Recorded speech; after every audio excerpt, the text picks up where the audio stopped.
E3 right now? Is this what E3 has become? Well, kind of, because this PlayStation hasn't been at E3 in a long time. Yeah, but they like to flex. Yeah, and so they did this. Did they flex? Well, they did it to be the first person to have their big thing, but like ahead of everybody else, because everybody still had theirs like kind of directly around E3. Although I think Nintendo had one of theirs first, technically, right? With their Direct, but I don't know if that counts or not. I don't know. Because Directs happen all the time. I'm gonna say this is E3. I'm gonna say this is E4. This is one more than E3. it's gotten even better than E3. Which I guess F4. Makes this the beginning of It's better because it's a different letter and it's better up. No, this is faster. This isn't E3. This is just the RageSelect podcast. That's what this is. It's a regular old RageSelect podcast. I'm not making any fancy things. I'm putting any fucking fancy things. The RS3. I am fancy Jeff. I am non-fancy Jeff. I'm regular Jeff. And I'm Fancy Mike. Oh, God damn it. Because I fight Spider-Man. Jesus. Get it? Fancy Dan? Never mind. No, nobody knows what you're talking about, Michael. He exists in the other things. Yeah, so we got a big old Sony what is this thing called? Showcase. It's just a showcase. It's not a state of play. It's No. like, why isn't it a state of play? Well, that's what you branded your the thing. showcase is the big one, usually. Is usually what they do. Okay. So this is big. That's usually what the showcase is supposed to be. The showcase is supposed to be them flexing, to be like, look how cool we are. Yeah. Where state of play is just like, here's just what's going on right now. Okay. Well, you know what? I'm getting ahead of myself. Because we always start with some other stuff first. Of course, I don't even know, man. I watched that Sisu movie last week. Oh yeah. With the guy, he's like killing all the Nazis. It was like I love this meme, and so I'm sure that people are getting tired of hearing me talk about it. But what I thought when I was watching it was like, oh, this is Quentin Tarantino at home. We have Quentin Tarantino at home. Oh, 100%. That's all anybody can think of when they first showed that trailer. Yeah. They're like, this is just foreign Quentin Tarantino. Yeah. Which is saying something, because that's all Quentin Tarantino tries to do. Like, sometimes you watch a movie and it's divided into parts, right? And it starts with like part one, and it's got a whole thing, and you're like, okay, you watch it, you're like, oh, I see why you wanted to delineate all the parts. But here I'm like, you didn't really need to name every 30 minutes, you didn't need to tell me which part of the movie. Like, I understand. Like, guy gets gold and then has to kill the Nazis for his gold. And is it called Nazi Gold Part 2? Part 2, Nazi Gold. The Nazis. Part 3, Nazis get killed. It was fine, but it's definitely like, you know what? I'm okay. Look, John Wick 4 is going to be on VOD, and I think I'm going to have some really strong feelings about that. I'm really tired of coming onto this podcast with my fucking meh opinions. I'm like, Evil Dead, it was inoffensive and 90 minutes long. Mario Brothers, I didn't get cancer. Like, Sisu happened, and I didn't want to kill myself when I was done watching it. Well, that's a good thing, considering. I mean, there's a lot of movies nowadays that you're just like, I'm just going to kill myself now. Yeah. I watched Morbius. I guess I would just end it all. I didn't watch Morbius, so I watched that in theaters. I have the will to live. The first time or the second time when they brought it back? No, just the first time. It was my friend Nate. You know Nate. Yeah. Nate took me there because Nate has these modes where he's like, I'm gonna be like the biggest fan of some movie. Yeah. Usually, sometimes it's a troll, sometimes it's serious. Like Top Gun Maverick, he like adores that movie. But with Morbius, he's like, I'm gonna troll like that movie. God damn it! I keep forgetting that there's two Nates. Whenever you talk about Nate, I always think of Nate Bliss from back in the old Spill days. I haven't seen Nate Bliss in forever, but no, I'm talking about Nate Flynn. Okay. Nate was like, I'm gonna pretend to like Morbius, but after we were done with the movie, he's like, I can't pretend to like that movie because it's so fucking bad. It was the funniest thing. Was it like that Parks and Rec thing about the Expendables, where it's like Expendables 2, where I watched it was bad. I watched the second time and it was bad. I watched the third time and I was like, I don't know. And I watched the fourth time. It turns out it's just a bad movie. Like, yeah, no, that's pretty. that happens to a lot of. That happened to me. Technically, that's happened to me with Batman v Superman. I was like, maybe I'll like this movie if I watch it enough times. And by the fourth time, I was like, no, this movie's just terrible. Do you have like a little shoulder, Jeff? Do you not? Because there's only one, right? There's not an angel. It's just just poking you. Just like, why are you doing this? Why aren't you playing Dark Souls? You could be playing Dark Souls, but you're watching Morbius right now. What the fuck? It was a bad time. It was a bad time, guys. But yeah, I don't know. I mean, like, you get to watch some gory stuff and some Nazis get blown up, and it's fine. The main problem that I had with that movie was going in, I didn't think that it was going to be like, oh, this is like a Marvel movie. Like this guy's like Captain Nazi Killer. Like because the things that happen, it's like, okay, I can see, okay, you know, something happened. That guy got kind of fucked up. And about halfway through the movie, stuff starts happening where you're like, this guy should have been dead like 8 times. And I don't care like what the legend of this guy is. Like no human being. There's a part in that movie there's a part in that movie where he goes to sleep in a position where you're like, you can't sleep like that, dog. Like, no, you can't even pass out like that. Your body won't let you do it. And then at the very end of the movie, some shit happens where you're just like, okay, this guy might as well just be shooting Cyclops lasers out of his face because, you know, like what just happened here in the sky is like the humans can't do this. The gold gave him X-Men powers, is what you're saying. Right. He got bitten by a radioactive Nazi. I don't know. Like, but it's entertaining as long as you're not looking for like, you know, the people that got really mad about how Battlefield 4 wasn't like very realistic. Yeah. Like, yeah, if you're one of those guys, don't watch Sisu. Like, if you just want to watch like Nazis explode into jibs, okay, well then go watch Sisu. It's fine. It's definitely, again, like I said, I hate these milquetoast opinions. It's just like, man, if it comes up on fucking like Hulu, like that, and you just like you're hungover and you don't want to like think too hard about it. Yeah, man, watch it, but don't invite people over and like get your whole Saturday night set up around like, oh man, I can't wait to watch this movie, because you're probably going to end up a little disappointed. Yeah, well, it depends on how drunk they are. Yeah, but that's different. Well, that's true. If everybody is fucking shit hammered, that I did watch it sober, and that's on me. I'm going to say right now that is on me. What about you, Michael? Have you watched anything? See anything? Done anything? I watched a movie called Robots, not the animated Robots. Before anybody starts asking about that, because that was an older movie. It's like a movie where it's illegal to own an android, and then but there's like a guy that sends his android out on dates to seduce women, but then there's like a woman who sends her android out to seduce men. Yeah, and then the two androids seduce each other. Well, what the plot is that it's about like at the beginning it shows a guy who's like super nice, like just the best dude kind of dude, but then you find out he's an android version of like a narcissistic guy who's had like a string of bad luck and just doesn't want to deal with life anymore. Right. And so he hired somebody to make him an android duplicate, because in this world there are already androids in the world, but they all don't look like people, and they wear these terrible masks. Right. To like kind of look like people. Yeah. So that's why it's illegal to own one that looks like you. And so eventually what he does is he makes the robot go on all these dates, and then when the person wants to sleep with the robot, he takes over so he can have sex and then break up with them. That seems like a lot of work to have sex with somebody. Well, that's the thing. It's a lot of work for the robot to do it, not for him to do it. But why does he just get a sexy robot and put different people's faces on it? Well, because it also goes to his job. It also deals with his parents. Okay. Like it deals with like every aspect of his life that he just doesn't want to deal with. Okay. So he can stay home playing Call of Duty all day. And then the woman, she has a robot where the robot's there specifically to have sex with the men that she seduces, so she doesn't have to have sex with them, but she uses them to buy her a bunch of shit. So she actually goes on the dates, so she knows what she wants to buy. And so what happens is that they finally get to the point where they're like, well, let's have sex. And so the guy accidentally goes to the wrong address and gives the robot the address for the android, and then that's when they meet, and then shit explodes from there. Okay. Was it good? It's a lot of fun. Okay, because I watched the trailer for it. It looked like it could be fun. Yeah, it's very satirical in the beginning, because it reveals that all of the illegal immigrants have been deported because robots do all the work that illegal immigrants do. Oh, goodness. So they're like, we don't even need them anymore. It doesn't fucking matter. Jeez. And then there's like eventually there's an exposition about it turning out that androids all have like rights in Mexico. So that comes into play later on. Okay. And it just becomes this whole fucking thing about these two people trying to figure out how to get these two androids either back, like deactivated or something, so they don't get in trouble. Sure. Because it's like a federal offense to even own one that looks like you. Mm-hmm. So it's a lot of fun. That's the thing. Is it on a streaming service? Or is it VOD? It's on VOD right now. Okay. It was in theaters for a bit, but every showtime was at like 10 o'clock at night. Right.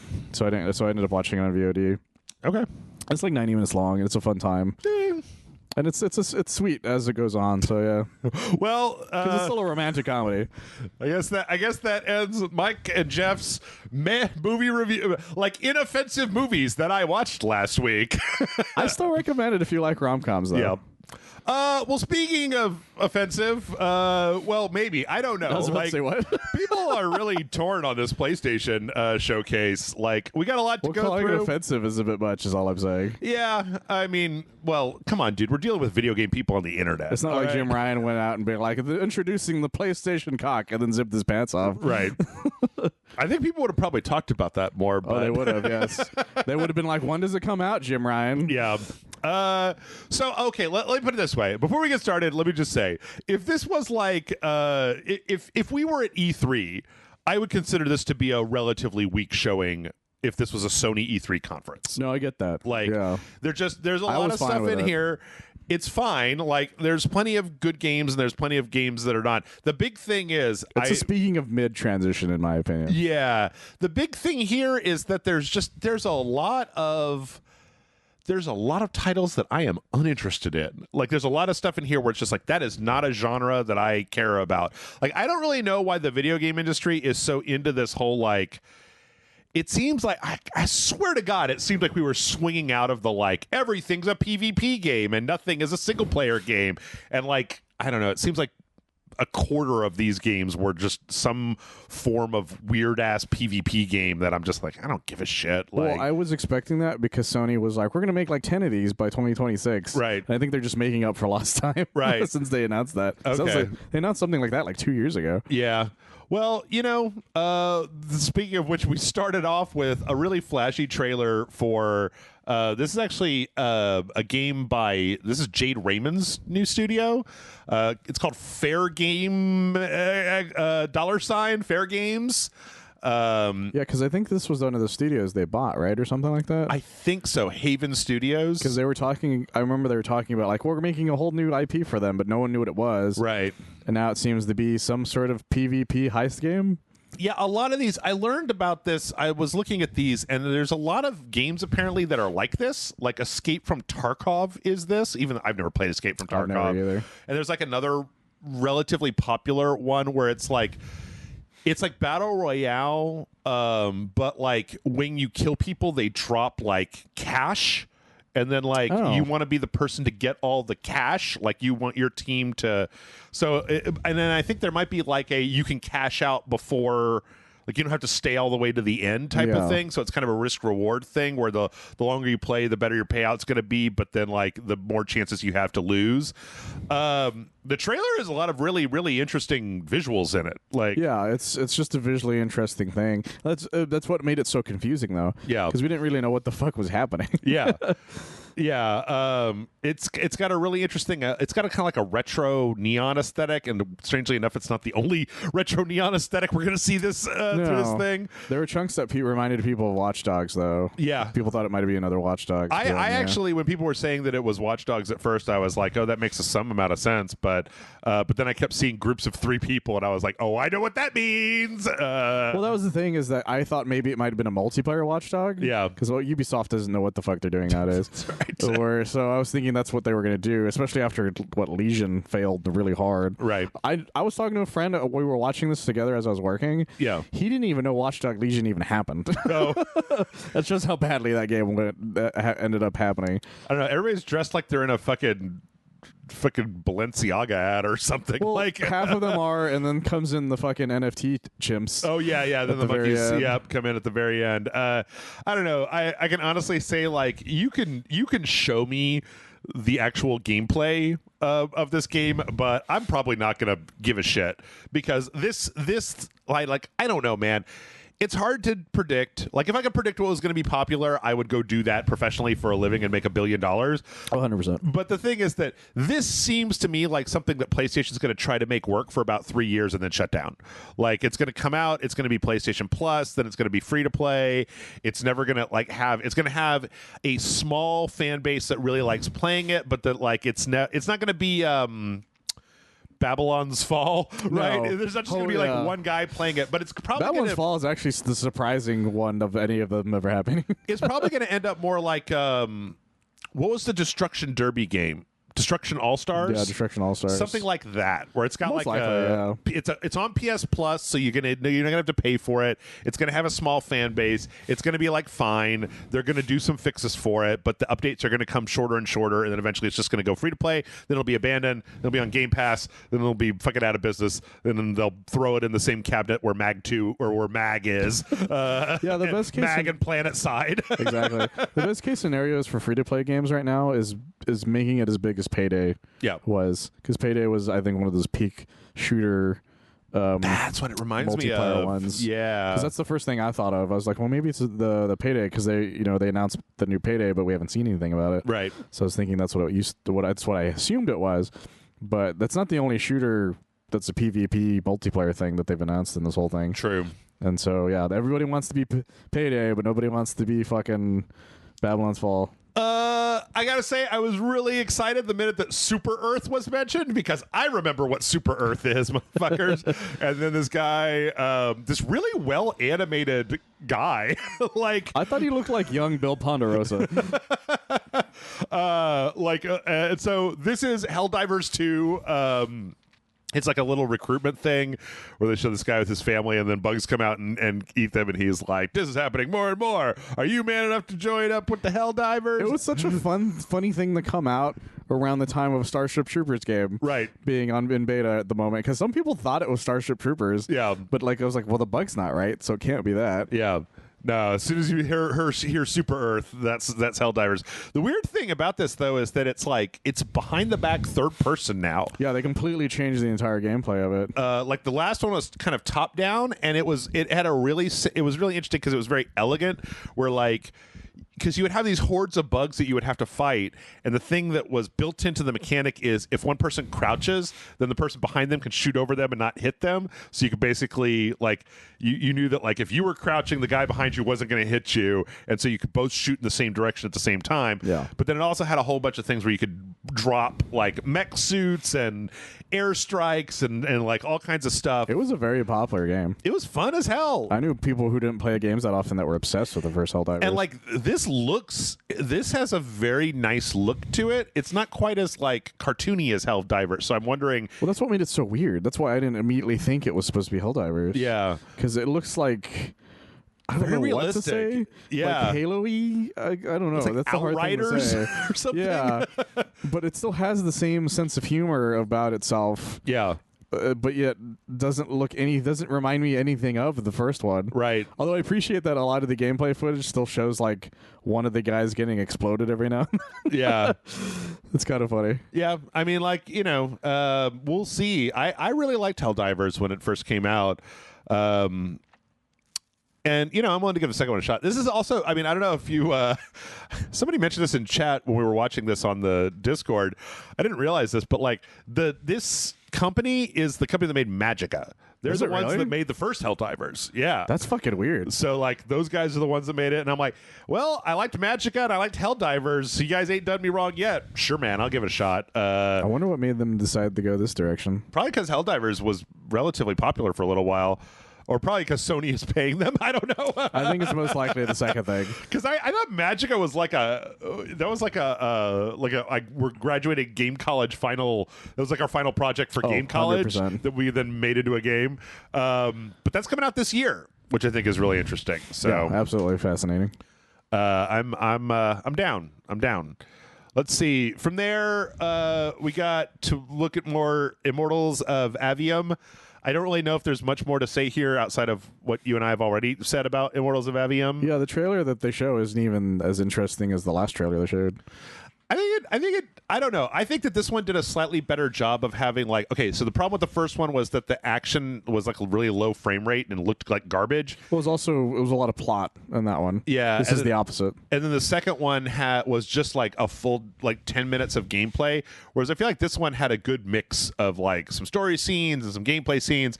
I don't know, man. This one really just seems like it could go either way. Like, nothing about it seems off when I look at it. Like, I'm not not smelling any warning signs here. No, that's but the thing. Leery. Well, that's the thing is like it's a whole new not idea per se because this isn't exactly people have done the magic first person hand magic stuff I guess like Skyrim. Yeah, but it's the first time somebody's like, well, let's just make it an actual like shooter. Right. At least in a big way because I'm sure there's indie games before anybody says that. Is a medieval like the thing from the Dusk guy? It was kind of like that, kind of a Hexen heretic. And so there's nothing that looks wrong with it per se. Yeah. I just think I'm not going to give a shit. One, I'm not going to give a shit about the story. Yeah. And two, I don't know how well I can stare at bright lights like that for long periods of time because that's the only issue I have with it. I don't know. Is that this is going to be like a fucking seizure person's worst nightmare. I think it really comes down to like, what does it feel like in the hands? Right. Yes. Like, because it could be like a medieval where it could be really fun, or it could end up like Godfall where it looks good, but like I don't want to fucking play that. That's terrible. that's the thing about stuff like this. It's unique. I'll give it that. I will at least give it credit for like, hey, this is a single player video game. That's true. In 2023, like it's not like, oh man, it's a co-op game, but you can totally play it single player if you want to. Redfall. It's got cutscenes and everything. Yeah.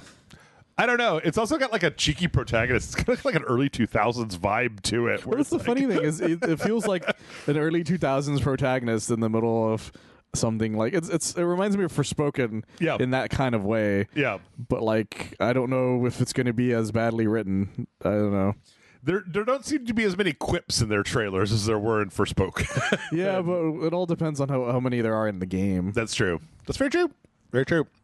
Let's see. From there, this was I feel like this should have been bigger, or I should have been more excited about this, but like Ghost Runner 2 is a thing.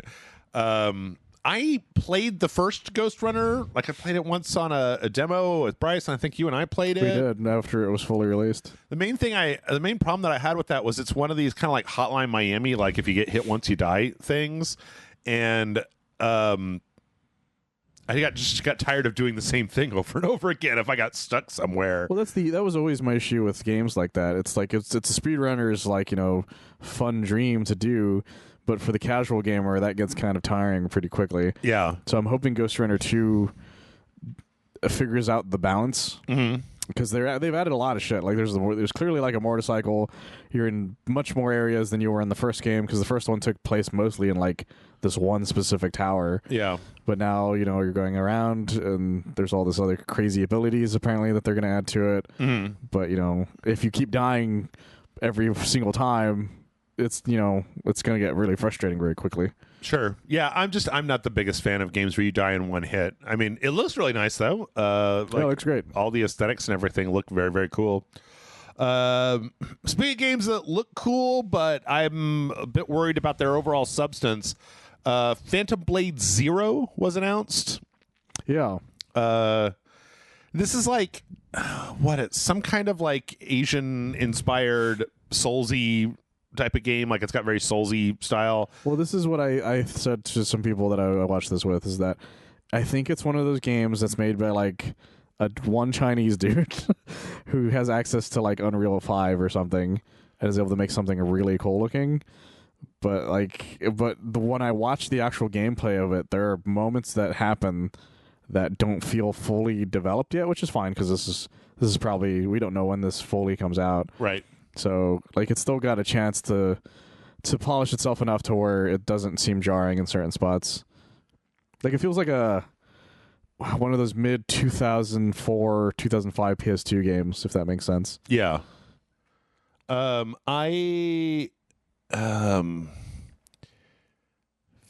Blade. Yeah, I looked up the company that's like publishing this, and it was definitely one of those jarring moments where it's like, okay, well this is like a Chinese company, and like everything they've ever put out I've never heard of before. And while this looks fine, like it's really easy these days to make something that looks like a Souls game and performs very well for a trailer, but then ends up being like shit when you play it. Yeah, like there's this specific sequence right here that feels just a little off. Yeah, like it looks cool on paper, but there's something about it that doesn't fully feel like it's there yet. Right. Like, there was nothing in particular about Wo Long that was like completely terrible, but I just kind of got bored of it. So I guess I'm just worried about these kind of Asian, like the Chinese developed Asian inspired games that have a kind of a Souls edge to them. We've been getting a lot of them lately. Yeah. There's a lot of announcements of them. I don't know. Maybe it'll be fine. I don't know. Like, the thing is that I think that the track record for these Chinese, the Chinese game development to me is really weird because it always feels like it's like 5 years back with mechanics. Like, the visuals are fine, but like the mechanics, like the smoothness of the way that the games are put together always feels like it's a little bit behind. Like, Bryce and I played a game called, what was it called? Eastern Exorcist. That was like a 2D side-scrolling Metroidvania style game that was on Game Pass. And it was like, it seemed like it was okay, except that it was just really repetitive and the UI was all off. So I don't know. Maybe I'm carping over nothing, but like this one does set off some warning bells in my head because I've just run into this situation. A bright memory, right? Yeah. Makes it interesting.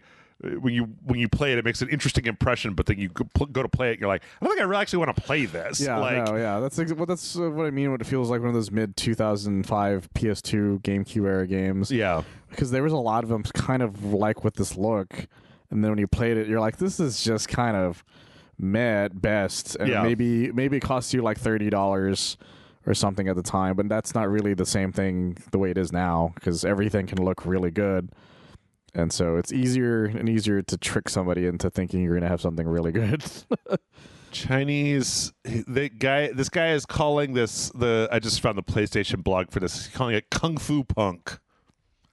Like, that's really weird because nothing there seems to yell out punk so far. Yeah, like cyberpunk, that makes a certain amount of sense because punk it didn't exist in like feudal China, right? Feudal China wasn't full of like the Ramones or the only thing or anything like that would make sense is steampunk from the one guy. Oh yeah, who had the armor, whatever that fucking thing with his arm was, the cannon. Shouldn't it be like steam foo then? Like, because well, it's still got the word punk in it, so it sounds cooler. Just because there's a genre called steampunk doesn't mean that you should just put punk on anything that has like weird engines in it, and then like everybody's gonna know what you're talking about. Well, I don't know. He's from China, Jeff. He doesn't know anything. I don't know. Again, who knows, man? Maybe this will be fine. Maybe this will be great. Maybe I'll be. You know what? Again, to reiterate, as I do from time to time, I don't want games to be bad. I love playing video games. No. I want there to be a million great video games. I'll be like, why are there so many good video games? I can't stop playing video games. I never want games to fail unless the only reason I would want a game to fail is because whoever made it was a terrible human being. The Randy Pitchford experiment. Pretty much. I see what you're talking about. From there, that one's about 50-50. We got Sword of the Sea, which we're like, from the artist that brought you Abzu and Journey and The Endless comes Sword of the Sea, which appears to be Abzu mixed with Journey and the Pathless. Pathless. Like, it just seems like Journey, but you're on a skateboard, and sometimes there's water, like in Abzu, and like there might be some combat somewhere in here with giant monsters, like in the Pathless. And I'm like, well, The weird thing to me too, I don't know if you got the same thing, was like, okay, you're like some weird looking guy in a cloak skateboarding through the desert on a floating sword, and I was like, oh man, Journey really fucked up this. Like, look, there's a lot of desert and I'm traversing it, because I was just looking at this like, that's just fucking Journey, man. That's all we thought. We thought it was a Journey sequel. Yeah. And then there's some water. There's some dolphins and stuff. It's just one of those games that we don't really know what's happening. And we won't really. And I think even when we play it, we won't really know what's happening. I always games like this. I don't know. This is what I was talking about with like this kind of stuff. A lot of times just isn't my bag. Where it's like, this is just it's a vibes. It's a super vibes game, right? Like it's like, oh man, we're just gonna fucking chill out and skateboard across the desert on my sword and like unlock all the water back to the world. I'm just like, who killed who? Who am I to kill? Who do I murder in this game? And they're like, nobody. And it's like, well, it's like, there's a whale. Bad vibes. I'm like, I don't care about whales. Who do I murder the whale? And they're like, no, look at the whale. And I'm like, I don't care. So is the whale my friend? At least just look at the whale. yeah. I don't know. I was actually more excited by the Talos Principle 2, which was the next thing that they announced. Oh, that's right. Even though I only played the Talos Principle like a little bit. I never played it all the way to completion. I didn't care much for it. Yeah. Did you play it all the way to completion? No. That's why I didn't care much for it. If I don't care much for something, it's usually because I stopped. Oh my god! I just realized that we're in the like super vibes section of There's a lot of those in this one. Because people started getting kind of like, what's happening in this point in the showcase? Because we didn't feel like we were getting anything that was that interesting outside of Helldivers 2 and Ghost Runner 2. Yeah, because remember that we've seen Fair Games, Helldivers 2, which is also a multiplayer online game.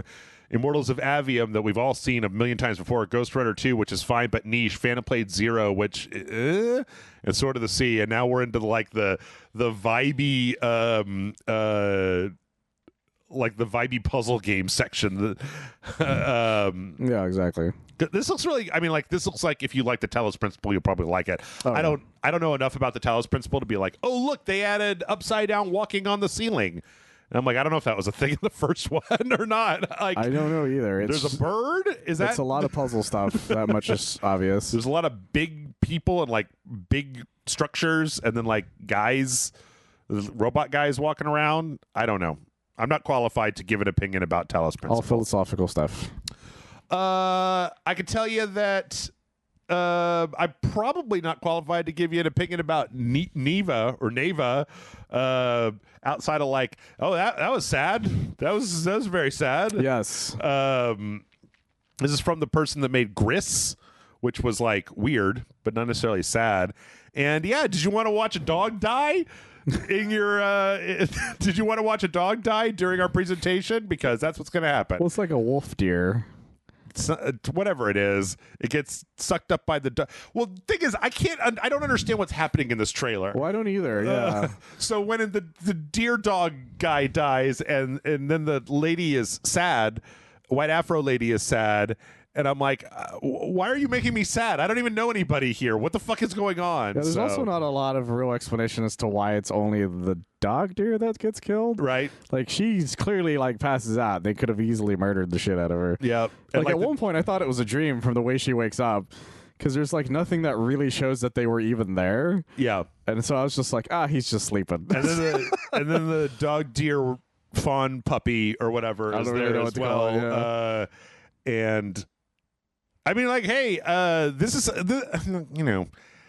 just the latest iteration of a thing that's happened throughout all of video game history, right? Okay, what is this? Like, what am I looking at? Is this a 2D side-scrolling adventure game? Is this a first-person Minecraft game? Is this an online MOBA? This could literally be anything at this point. Like, I don't know what this is outside of sad. Outside of you made me sad, and I don't like feeling things, game. I don't appreciate being forced all it shows is like somebody dying, and then it's just like Neva. Right. It's like, what? It's like, okay, well, that was very nice animation, but why did you make me sad? This is it comes out like a year from now. So yeah, 2024. Devolver believes in a lot of things, so I'll give it a shot because of them. I think this will probably be like Gris, because Gris was Devolver as well, and I was like, well, that's interesting. I'm not going to play it, but it's interesting. Sure. Devolver has a good eye for things, though. So, where is Angerfoot? That's more my speed. That should have been in the showcase. Get rid of these vibes and give me some angry feet.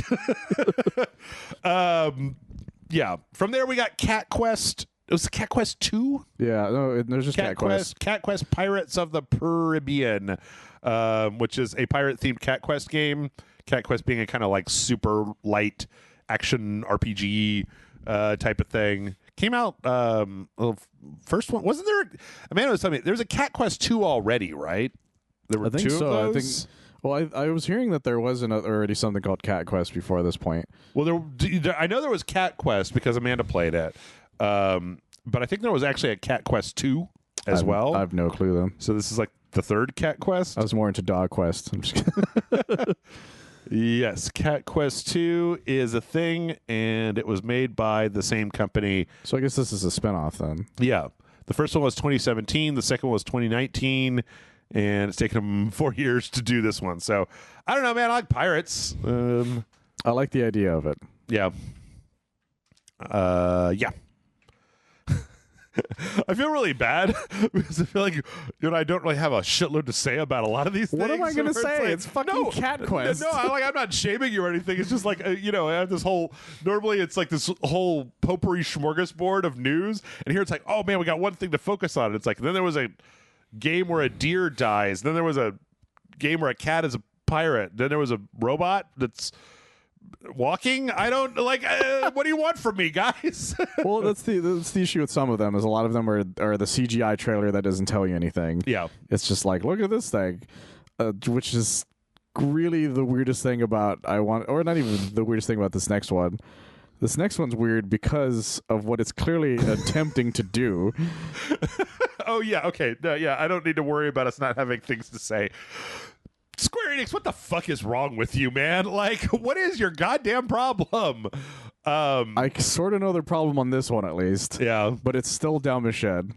So, hey, are you looking for a multiplayer 3-on-3 shooter? Is this where we're at in 2023? Is groups of 3 people dressed in dumb costumes, like walking up to each other?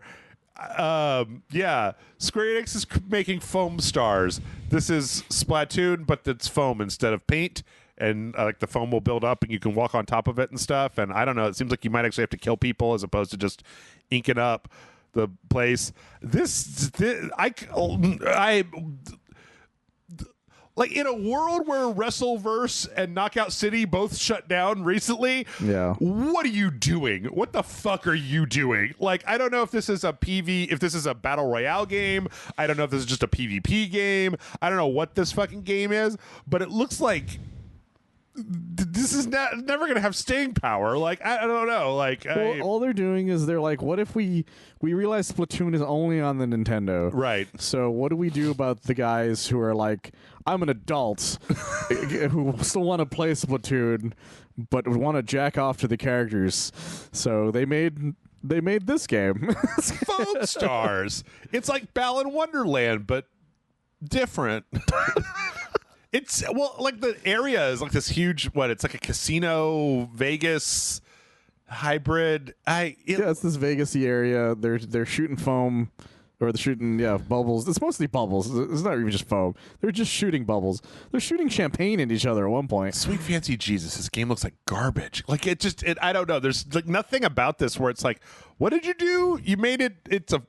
Okay, like, this could be made by From Software, right? This could be made by Hideo goddamn Kojima. And if they showed me a game where it was like, it's like Splatoon, except you shoot foam and then you walk on top of the foam, and I'd be like, I don't even want to play Splatoon, guys. Like, fucking pass, man. Like, yeah, I don't care about any of this. Is Splatoon even popular enough to rip off anymore? Like, I know they're dedicated Splatoon players, but it's not like Call of fucking Duty, right? It's not like, oh, man, we got to get a piece of that sweet Splatoon pie. Well, that's why, Jeff. It's an untapped market. It's free real estate. Yes. Living rent-free in my fucking web browser. And I hate the character design. I hate the stage design. That's all fucking Square Enix weird shit. I don't like the way the foam looks. I don't like the way that the characters are kind of like cel shaded and the foam is like not. And this arena makes me want to die. Like, everything about this looks like awful to me. It doesn't look very good, and the fact that you can surf on the foam is just them being like, well, we can't turn them into squids. So how do we make them like do it? Like, what if they surfed on it? They're like, okay, sure. Yeah. The whole thing is screwy. Plus, I mean, it doesn't look like the foam even gets that high. No. Like, it'd be one thing if you could like build like a mountain to then create like a sniper perch, right, or something like that, or like you had these big structures where people were like fucking skateboarding up 2 stories of foam to like jump off and do like a ground pound. But it's like, I don't know. It's like the second story of foam and that's it. Like, yeah, for the most part. There's a lot of games that I feel like had the unfortunate thing where they were started development years ago when something was popular, and then by the time they come out, it's like that's not a thing anymore. I think that's what a lot of these are, to be honest. Yeah, I think a lot of these got into development way late, not way earlier, but in the early 2020s, if not 2019. Yeah, when everybody was still very gung ho about their live service things. It was before the dark times of the Avengers and Babylon's Fall and all the other ones who failed. Yeah. And they were still dreamers. What was that 2 weeks ago? We had the story where it's like Amazon's making a Lord of the Rings MMO, and everybody's like, "Why? No, we don't want that anymore." Exactly. You guys have poisoned the well, and none of us care anymore. Yeah. You skinned the sheep, guys. God, I've heard terrible things about that golem thing. Oh. Well, no wait. Oh, you've managed to outschedule me. I was going to say gird your loins because you're about to play it next week, but you're not. Oh, thank God! Everybody, pray for John. Pray for John. You probably have an easier time to talk about it than I will. Let's see. This is a little weird to me because what was that game with the lady? Which one? Neva. Oh, yeah. Is a Devolver game, and then like after Foam Stars, between Neva and Plucky Squire, they showed Foam Stars, even though I know for a fact that Plucky Squire is also a Devolver digital game. It is, yeah. That's what's kind of strange. Or it's being published by, obviously, like Devolver doesn't make games, they only publish them. Yes. Plucky Squire looks as good as it did the first time I saw it. It's about like you're playing a little storybook with a little guy in it, but then eventually you get to jump out of the storybook, and what do they say? There's like the bad guy's name. I like the bad guy's name. Humgrump? Was that his name? I don't remember, like, to be honest. Humgrump? Anyway, this, Humgrump. This looks charming as hell. You get to like leave the book and then like walk around in this room, and you can like jump into like coffee mugs and stickers on other things. And it looks like you're going to get like more powers. It reminds me a lot of It Takes Two. You know, it's got a lot of really creative ways of doing things. Yeah, and it's got kind of a Zelda.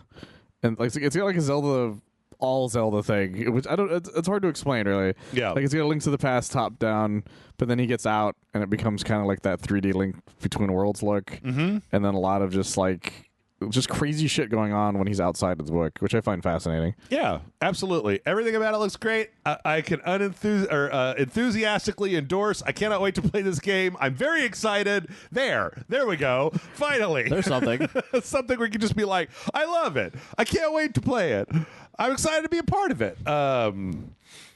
Let's see. From there, oh, right. Teardown. Yeah. Yep. Is coming to consoles. Currently, Teardown is only on PC. Teardown is a weird game, man. It is.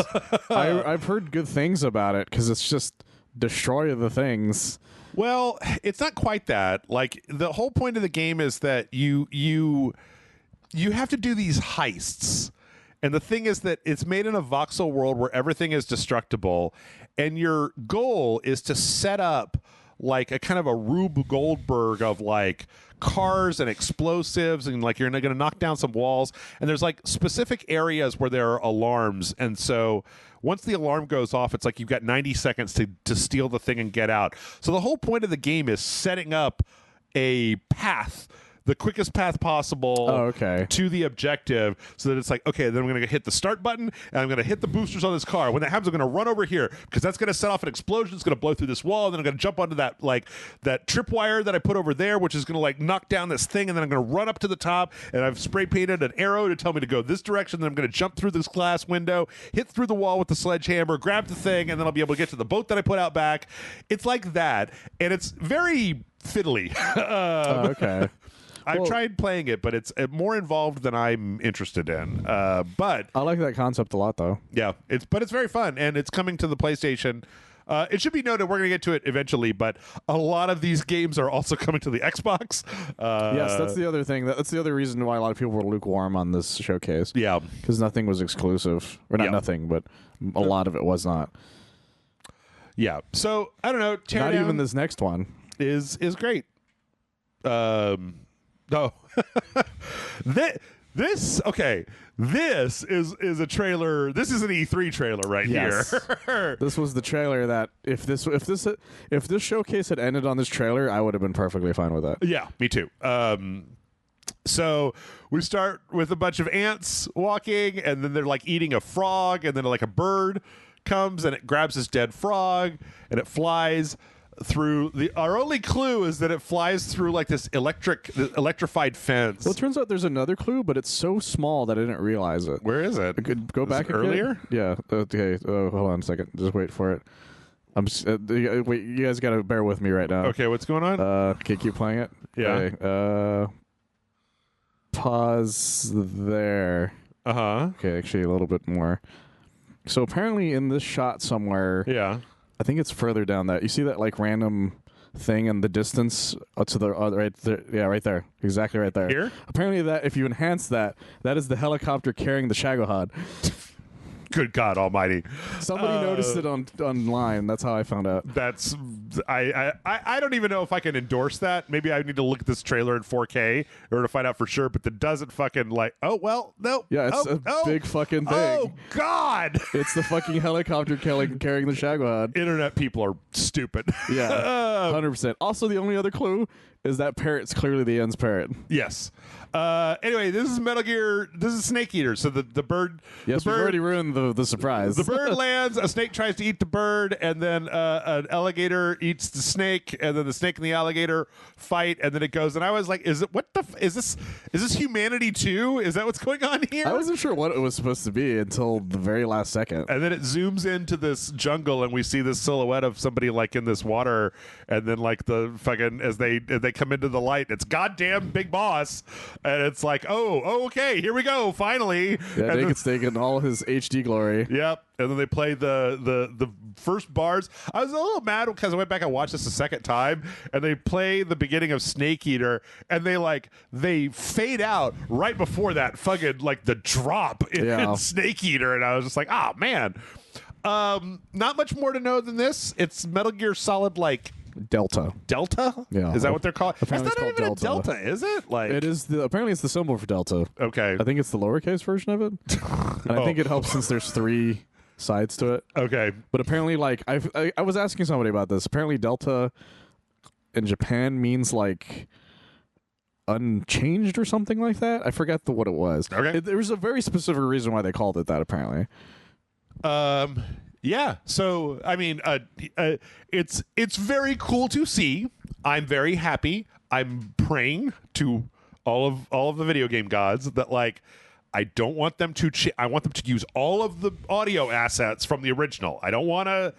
And I want the cutscenes to look like they looked in the original, but better. Like there was a press release that says that said original voice work or something like that. Yeah. So I think they're just going to use the original voice lines. If they okay. I think. I don't know. So I want to go off on a really small tangent here. Okay. So you know how there's people on the internet that get really mad when like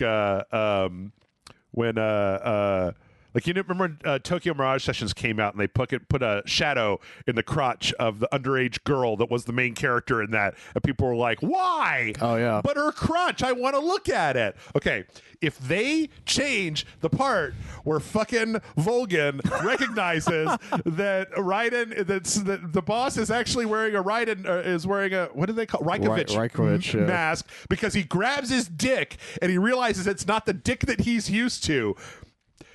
That is not offensive to anybody, guys. Do not cut that out. Do not like this is where I will plant my flag about political correctness gone mad. What you should do is you should enhance it. Yes. Like really focus on the grabbing and animate like the whole thing. What? Just because he grabs it and then he's like, wait a minute, and then he grabs him a second time. Yeah. Just do it like 3 more times. Like make it a Naked Gun skin. Yeah. Well, maybe, and he just keeps doing it and not cough. But wait a minute, is this game gonna start by asking me if I liked Metal Gear Solid 2 or not? I hope so. I hope it does, because this time I might actually answer that just to have that mask at the beginning. The thing is that it's a very good game. I really hope that I really hope that they don't fuck with the mechanics too much. Like, I think that the controls could use some like work. Like, I would actually like to see if you could synthesize, like if you could use the controls from like MGS5, but not exactly those controls. Like, you want to remap them. You don't just want them to exactly be MGS5. But like, I really don't want them to like fuck with it too much, because if they fuck with it too much, they're like, oh, we added side quests. And it's like, it didn't need side quests. Just you're a historian. You're fucking restoring a vintage car, okay? Don't fucking put a Guy Fieri bumper sticker on it. Like, just get it to where it was. Well, it's the age-old question in this day and age is how much do you actually want it to be remade, or how much do you want it to just be a remaster? Yep. And that's the hard thing for everything, because there's some things where they're like, we're remastering it, we're building it from scratch, and sometimes those work out. Like Dead Space is a perfect example of that. Yeah. So is the Resident Evil ones, and then sometimes it's clearly just the same game, but they remastered it like by a lot. Yeah. Like which was with Medieval was a good example of that one. And so I'm wondering how far are they willing to go with some of the different aspects in it, or if they're going to remove anything. Yeah. Because here's the thing that a lot of people forget about the original Metal Gear Solid 3 is that it based your food on how long it's been since you've last played the game. I'm an adult now. I haven't touched Zelda in a week. Yeah. So what's going to happen to me is that the end is going to keep dying before I ever get to fight him because I keep forgetting to get back to it. Yeah. If all your food's going to be spoiled. Yeah, every time I'm going to have to rehunt for like an hour. Okay, I'll tell you what. I'll throw a few things that I'd like to see out there. I would like to see them. I've always been a little bit like so about the medical system. Because it's just like a menu tax. Like, you don't actually have to do anything. Like, you just have to dig out the bullet, suture the wound, put on a bandage. But it's not like it does anything. Like, you just have to go and hit those buttons in that order. Well, it does something. It's just that it's annoying to do. Right. Because it lowers your stamina when you have the injury. Yeah, So you have to do it to get your stamina back. Yeah. But what's annoying is that you have to fucking do it in the middle of a boss fight because you're just like, look at the end, stop it. I don't have a problem with the end. I always just sneak up on him and make him fucking shoot the shotgun on both sides of his head to get that camo that regenerates your stamina or whatever. That's right. That is anyway, I don't know. I'm a little worried just because I haven't seen anything from Konami in a long time, and like we knew that this was in the wind, and I'm just really hoping that I'm hoping that their fucking mad hate boner for Hideo Kojima isn't like, change everything, to make it so that he's just like, he's a sissy now, and he just keeps getting hurt all the time.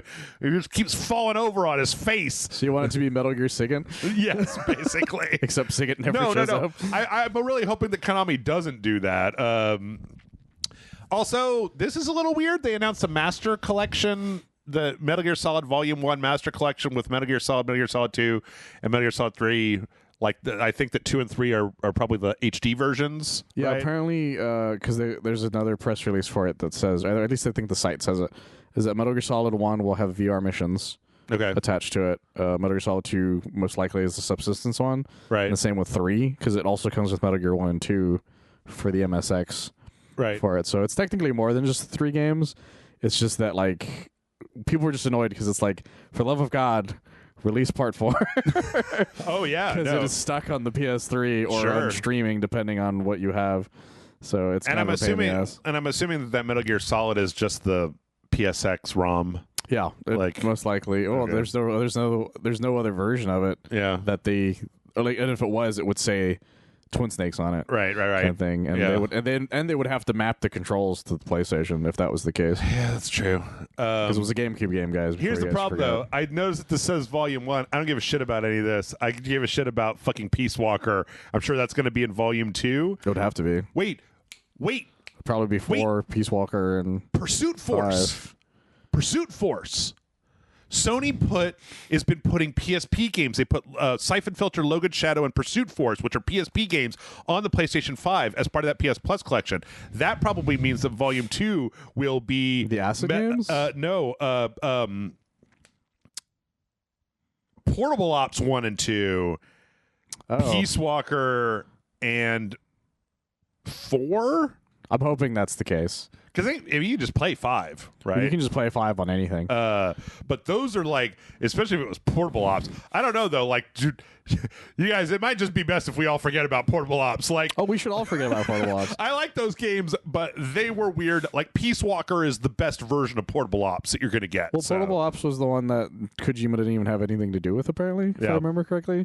But it also adds like the weirdest story things in the entire series. Did he not have? I thought he had something to do with that one. Not really. That's the reason why he just completely ignores its existence in the timeline. I remember the day I was at my cousin's house because I didn't have a PS3 at the time. Yeah. And I played Metal Gear Solid 4 at his house the whole fucking day. It's because I didn't have time. I was like, I have the weekend to beat this game, and so as I was waiting for it to the credits, I went through the PS3 app that's like, here's the timeline of Metal Gear Solid, and portable ops was nowhere to be seen. Okay, well, fair enough. I was like, Kojima was like, it doesn't exist, don't worry about it. Well, you don't have to worry about the time Gray Fox was like a super weapon thing, or when fucking Roy Campbell also was there. Like it was like Solo basically. Who's that was the only time that Kazuhira Miller was like a friendly, fun guy. For like a little bit, yeah. Right, and then he was like he was an edgelord in 5, and then he was dead in Solid. And in Peace Walker, he's a nicer dude. Oh yeah, I guess that's because that was before he loses his fucking his arm mind and his shit. leg and everything. It's before he starts talking about fiddles all the time. Right. So I don't know. Okay, I am excited that Metal Gear Solid 3 is getting remade. I'm not like over the moon because I've played Metal Gear Solid 3 a lot, and I will play it again. Don't get me wrong. If you give me a next gen version of MGS3, I will play it, but like it's not exactly like, oh my god, because it's been spoiled from here, and like the actors are talking about the fucking the people recording the music are getting coy with it. The developers are posting innocuous screenshots that happen to have the art of Metal Gear on there. Like, come on, guys, if you wanted this to be a secret, it was a bad one. It was a very bad secret. So and I was just, I'm gonna play it again. Of course I am. You can't stop me. Yes. I don't think anybody's trying to stop you. Let's see. From there, we saw Towers of Aghasba. I'm not even going to try. Aghasba. I kind of like... the guys on the Watch Out for Fireballs podcast use this word a lot, and I don't like to like parody other people, but like this seems kind of like an actionable Breath of the Wild clone.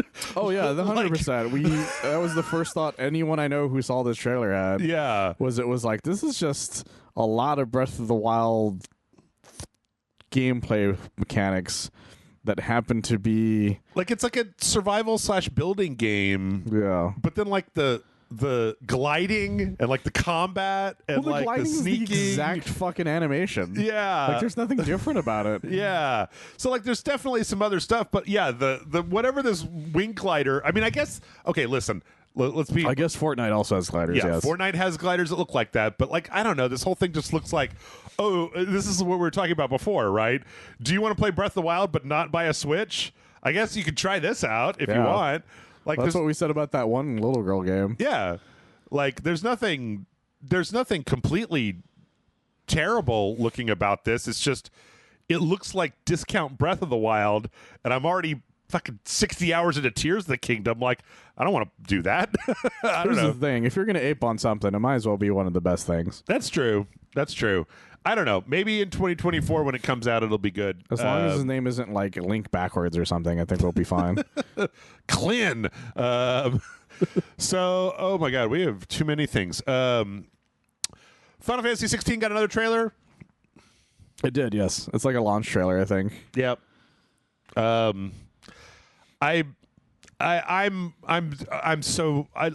need to put like a disclaimer before I play Final Fantasy 16. It's like I can't this salt cannot be contained, okay? Like I read a bunch of preview footage for Final Fantasy 16 this week, and they were like, well, the turret combat's really like button mashy and like generic, and you just kind of like jam on the attack button until meters fill up, and then you hit like a special button. And I'm like, oh, cool, that sounds exactly like what I don't want to do for 80 hours. Yeah, that's exactly what 7 was, basically. And this trailer was the most interested I've been in the game. Yeah. But more because it was a lot more of like the story feel and tone and everything. Yeah. Not so much the game itself. I don't know. It makes like a good movie idea, if that makes sense. I've watched Kingsglaive. The whole thing reminds me a lot of that. Yeah, I don't know. It's fine. If you came to this podcast expecting me to be excited suddenly for Final Fantasy 16, after everything that they've shown me, I don't know what to tell you. I'm going to try as hard as I can to be pleasantly surprised when the game comes out, but I know Square Enix. I've played their games. There were literally parts of the interview where they were like, yeah, we iterated on the combat from Final Fantasy 15. And I'm like, the worst one? Really? Like, I thought it was a good idea. Okay. All right. We watched a bunch of Asura's Wrath and just tried to do that. Yep. Sure thing. But not as interesting. Whatever you say, guys. So, let's see. I'm genuinely interested in Alan Wake 2. We finally got some real Alan Wake 2 meat on the bones. We did. And also, I'm pretty sure Sam Lake pulled another Max Payne 1. Yeah. Because you hear James McAfee's Max Payne voice. Uh-huh. And then when they cut to the FBI agent, it's Sam Lake. Yeah. Okay. That's why he's so familiar. I was trying to figure that out. He's just not making the face, so I couldn't tell. He's not. He's just like FBI Max Payne. Yeah. So it's kind of funny to me. Oh shit! But he's probably going to die based on the way the trailer talks about. Could he be a secret Max Payne? Could he be secret Max Payne? That would be funny. Finally connecting that part to the universe. I'd be cool with that. And then all we got to do is get Quantum Break in here, and we could have our fucking Remedy Avengers. I want that still. I didn't realize that was okay. I didn't realize that was him. The one thing that's really interesting about this is, like, from the very brief what looks like gameplay that they showed, it seems like you're playing as this FBI lady. Yeah, it seems to be a dual protagonist game. Yeah. Which I don't have any issues with. I'm sure somebody's going to. I mean, you know. Nobody wants to be a cop, Jeff. No, not today's climate. Well, it's FBI, not... I mean, I don't want to be like, okay, that's cool and everything. I don't want to be Alan Wake. I kind of find Alan Wake to be a bit insufferable. So I'd be more happy if it was just like. But this is greedy Alan Wake, Jeff. The one who's been living in a hell world. Nope. Bring in Jesse from he needs to find more coffee cups or coffee mugs or whatever the fuck they were. Thermoses. Yeah. There's a lot of interesting stuff going on here, and Remedy has been doing a really good job recently. So they have never failed me. I was a little about Quantum Break, but like I never really gave it a chance. So I went through the entirety of Quantum Break because you didn't even know the woman from Control was in Quantum Break. Oh yeah. True. But we finally got a release date though. That was the main thing. That didn't happen before. We didn't have one yet. Okay, October 17th. All we knew was that it was getting close to completion because that one guy let it slip. But we didn't know anything outside of that. Maybe depending. I wonder how the sequential schedule will work out. Maybe I can rope Amanda into, because her and I did all of Alan Wake 1. Maybe we can go back and play. You did the DLC too, didn't you? We did the DLC. We didn't do American Nightmare, but we did the DLC for Alan Wake. Whenever you say DLC for Alan Wake, I always think American Nightmare, but it wasn't. I always forget that wasn't a DLC. Yeah, but then her and I also played all the way through Control, so maybe it's just kismet that we go do. You might as well, yeah. Alan Wake 2. Connect the whole thing. You gotta see how long No One Lives Forever 2 lasts. It never lives forever. That's the thing. All right. Well, you know what? I think we got time for about one more. Which how much more of this do we have? We have 1, 2, 3, 4. Bunch of stuff. Shit. Thumb war. Okay. Okay. Let's wrap it up here. I'm really, really torn about Assassin's Creed Mirage. It's hard not to be. On the one hand, I like the way that the gameplay looks more like old Assassin's Creed, and less like the new RPG Assassin's Creed. But I need somebody to talk to about this, and you're in my house, so you got to do it. I'm a figment of your imagination, Jeff. I was never here. What's Michael? Okay, what's wrong with this? What's wrong with this game? What's wrong with it? Yeah, it looks old. Oh, that's what you mean. No, I get what you mean by that. Like all the animation is stiff. All the environments are really static. All of the the NPC faces are really generic. Like they don't have any depth to them. Here's the thing, Jeff. Yeah. It feels like Assassin's Creed 2. Right. Which is both a good and a bad thing. It feels like a remaster of Assassin's Creed 2, or it looks like a remaster. Not that it feels like. It looks like a remaster of an older Assassin's Creed game. Yeah. Because that's the thing is we're so used to the way Assassin's Creed games are nowadays, where everything is stupidly detailed, right? And there's like a bunch of weird shit going on in it. Yeah. Where now we're not used to the way Assassin's Creed used to play, which was when I had fun with it. Sure. So that's the only reason I'm still kind of excited about the idea. But it's also hard to look at again because I'm not used to it anymore. Like if you had told me, if you had like just taken the audio out and replaced it with like a generic soundtrack, and then you had told me that what I was looking at was a remake of Assassin's Creed 1, like Assassin's Creed 1 remake, 100%. I would totally believe you. I would have been cool with that. But it's just like, I don't know if Ubisoft is okay. Listen, I'm not just trying to make this the Jeff hates Ubisoft show, but like it seems like it is not. It seems like it's made with old development practices. Like, well, I think it is, because here's the thing: is that this is a spinoff. Right, a lot of people forget about that. It was a spinoff of Valhalla. It's a spinoff of Valhalla. What I think this was is I think it started life as like a side project, right. But everybody got really excited, and then they're like, "Oh, well, we're already like really far into it, and we can't like get super detailed the way we would with a normal one." But like, so they just opened it up. But like, I don't think it looks as good as Valhalla. Well, that's what I'm saying. It's a side project. So they like clearly like whoever they had doing it was just like, oh, just fucking not half-ass at the word I'm looking for, but just like they gave it to some guy, one of the smaller sides of the studio, and then they went from there. Because here's the funny thing about Ubisoft is that they've had a track record of not having all of their studios being 100%. Yeah. The perfect thing to point at is the remake of Prince of Persia. Oh, we're getting to that. We're getting to that. Because that trailer, oh boy howdy. And that's why I think maybe they gave it to a different studio who had an older thought process. But like, I'm looking at footage of Assassin's Creed Valhalla, and it looks better. It looks a lot different from 2 years ago than this new one. Like the animation looks better, and like the way that the shadows are put together looks better. Like that's the thing that I think is irritating me, is that it's maybe what I'm seeing, maybe what it is just like, this looks like a PS4 Pro game.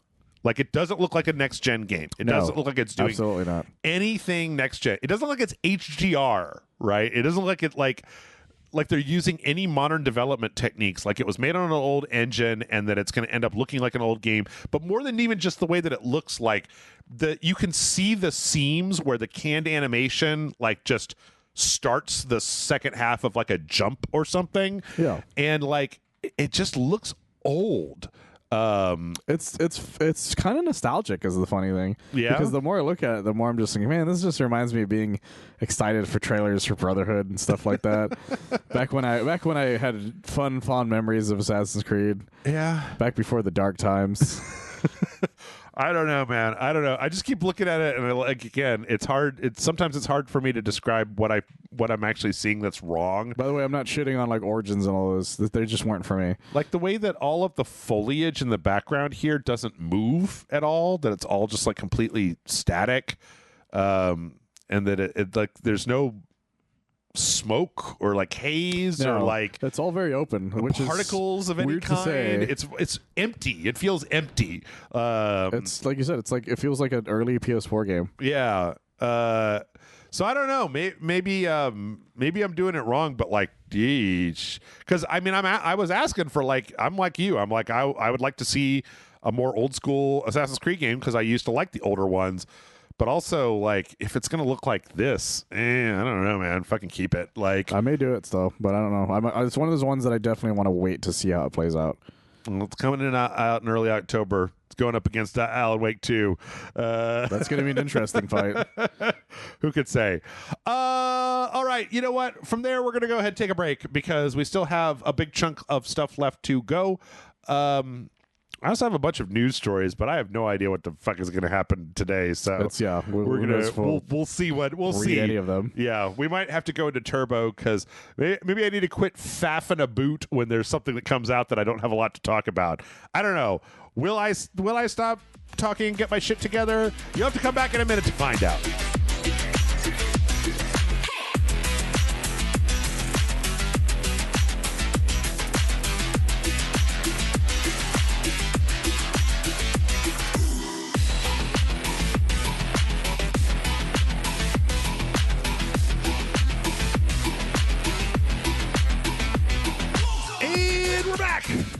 And now we have to do the second half of the RageSelect podcast, which always goes faster than the first part. So We last left off with the PlayStation Showcase. I was complaining about something. Assassin's Creed? Yeah, Assassin's Creed. Assassin's Creed.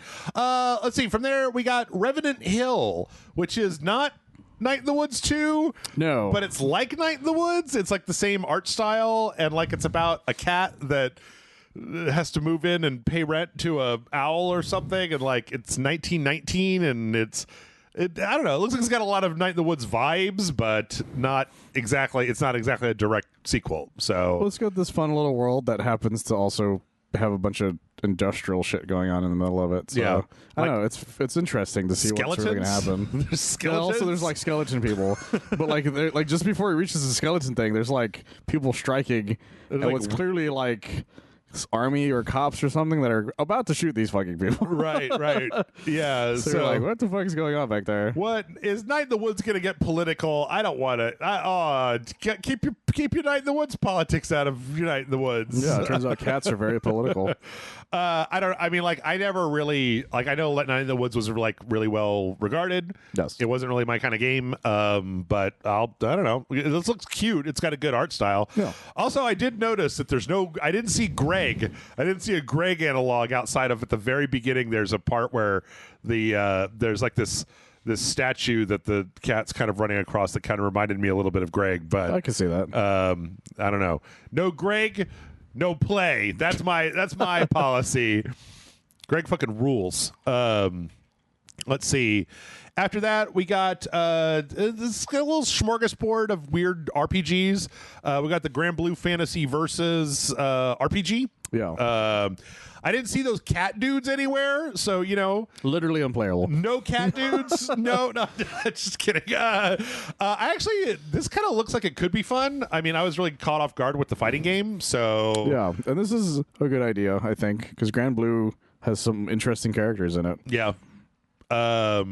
But other than that, I mean, like, if you told me that this was like, I actually was kind of like clowning on this until I found out that it was that franchise, because it looks like such a. I was like, is this a Tales game? Is this another Tales game? Is that I what thought I'm it was here? At first, and then I found out because the art style's not bad. Yeah. And there's some cool looking stuff going on in it, so it might be good. It all depends on what happens once it's out.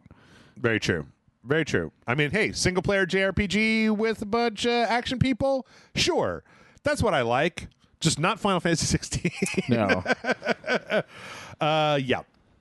We got Street Fighter 6 reiterating its Street Fighter-ness. Yeah, it shows more of World Tour a bit. Yeah. Which I thought was, that's the only really interesting thing about it. And there was maybe a hint of a character that at one point. Uh-huh. Like you see somebody, but you don't really know who they are. I can't remember where it was at, but I think the hat, right there. this guy? No, just before the hat guy. Oh, before the hat guy? It's the guy walking. I don't know who that is. Guy? Okay.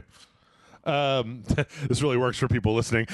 Well, if you watch it, it's before the fucking Psycho Power hat guy. Okay. Yeah, I mean, I don't know what I forgot his name already. I don't know what there is to say about Street Fighter 6. Like, it looks really good, and it looks great. I can't wait to see these cutscenes with the most horrific creative characters you've ever seen in your life on YouTube. So I'm very excited. Yep. Street Fighter 6 is definitely a thing. From there, soon too. We got a trailer for what's the name of this thing? I keep forgetting the Ultros, which is like a really like psychedelic Metroidvania, like a 2D side-scrolling Metroidvania with like a very bright and colorful kind of art style. It looks really neat. I forgot to put it in my article about the thing, because it was getting kind of long, and so unfortunately it didn't end up in it. But it looks like a fun time. Yep, I had a problem that I always have whenever there's one of these things where it's like, I looked for recaps online, and they either have everything but out of order, or it's in order but it doesn't have everything. And so, there's the PlayStation blog had a chunk of it, but some of just turned in the links. Yeah, which wasn't even all that useful.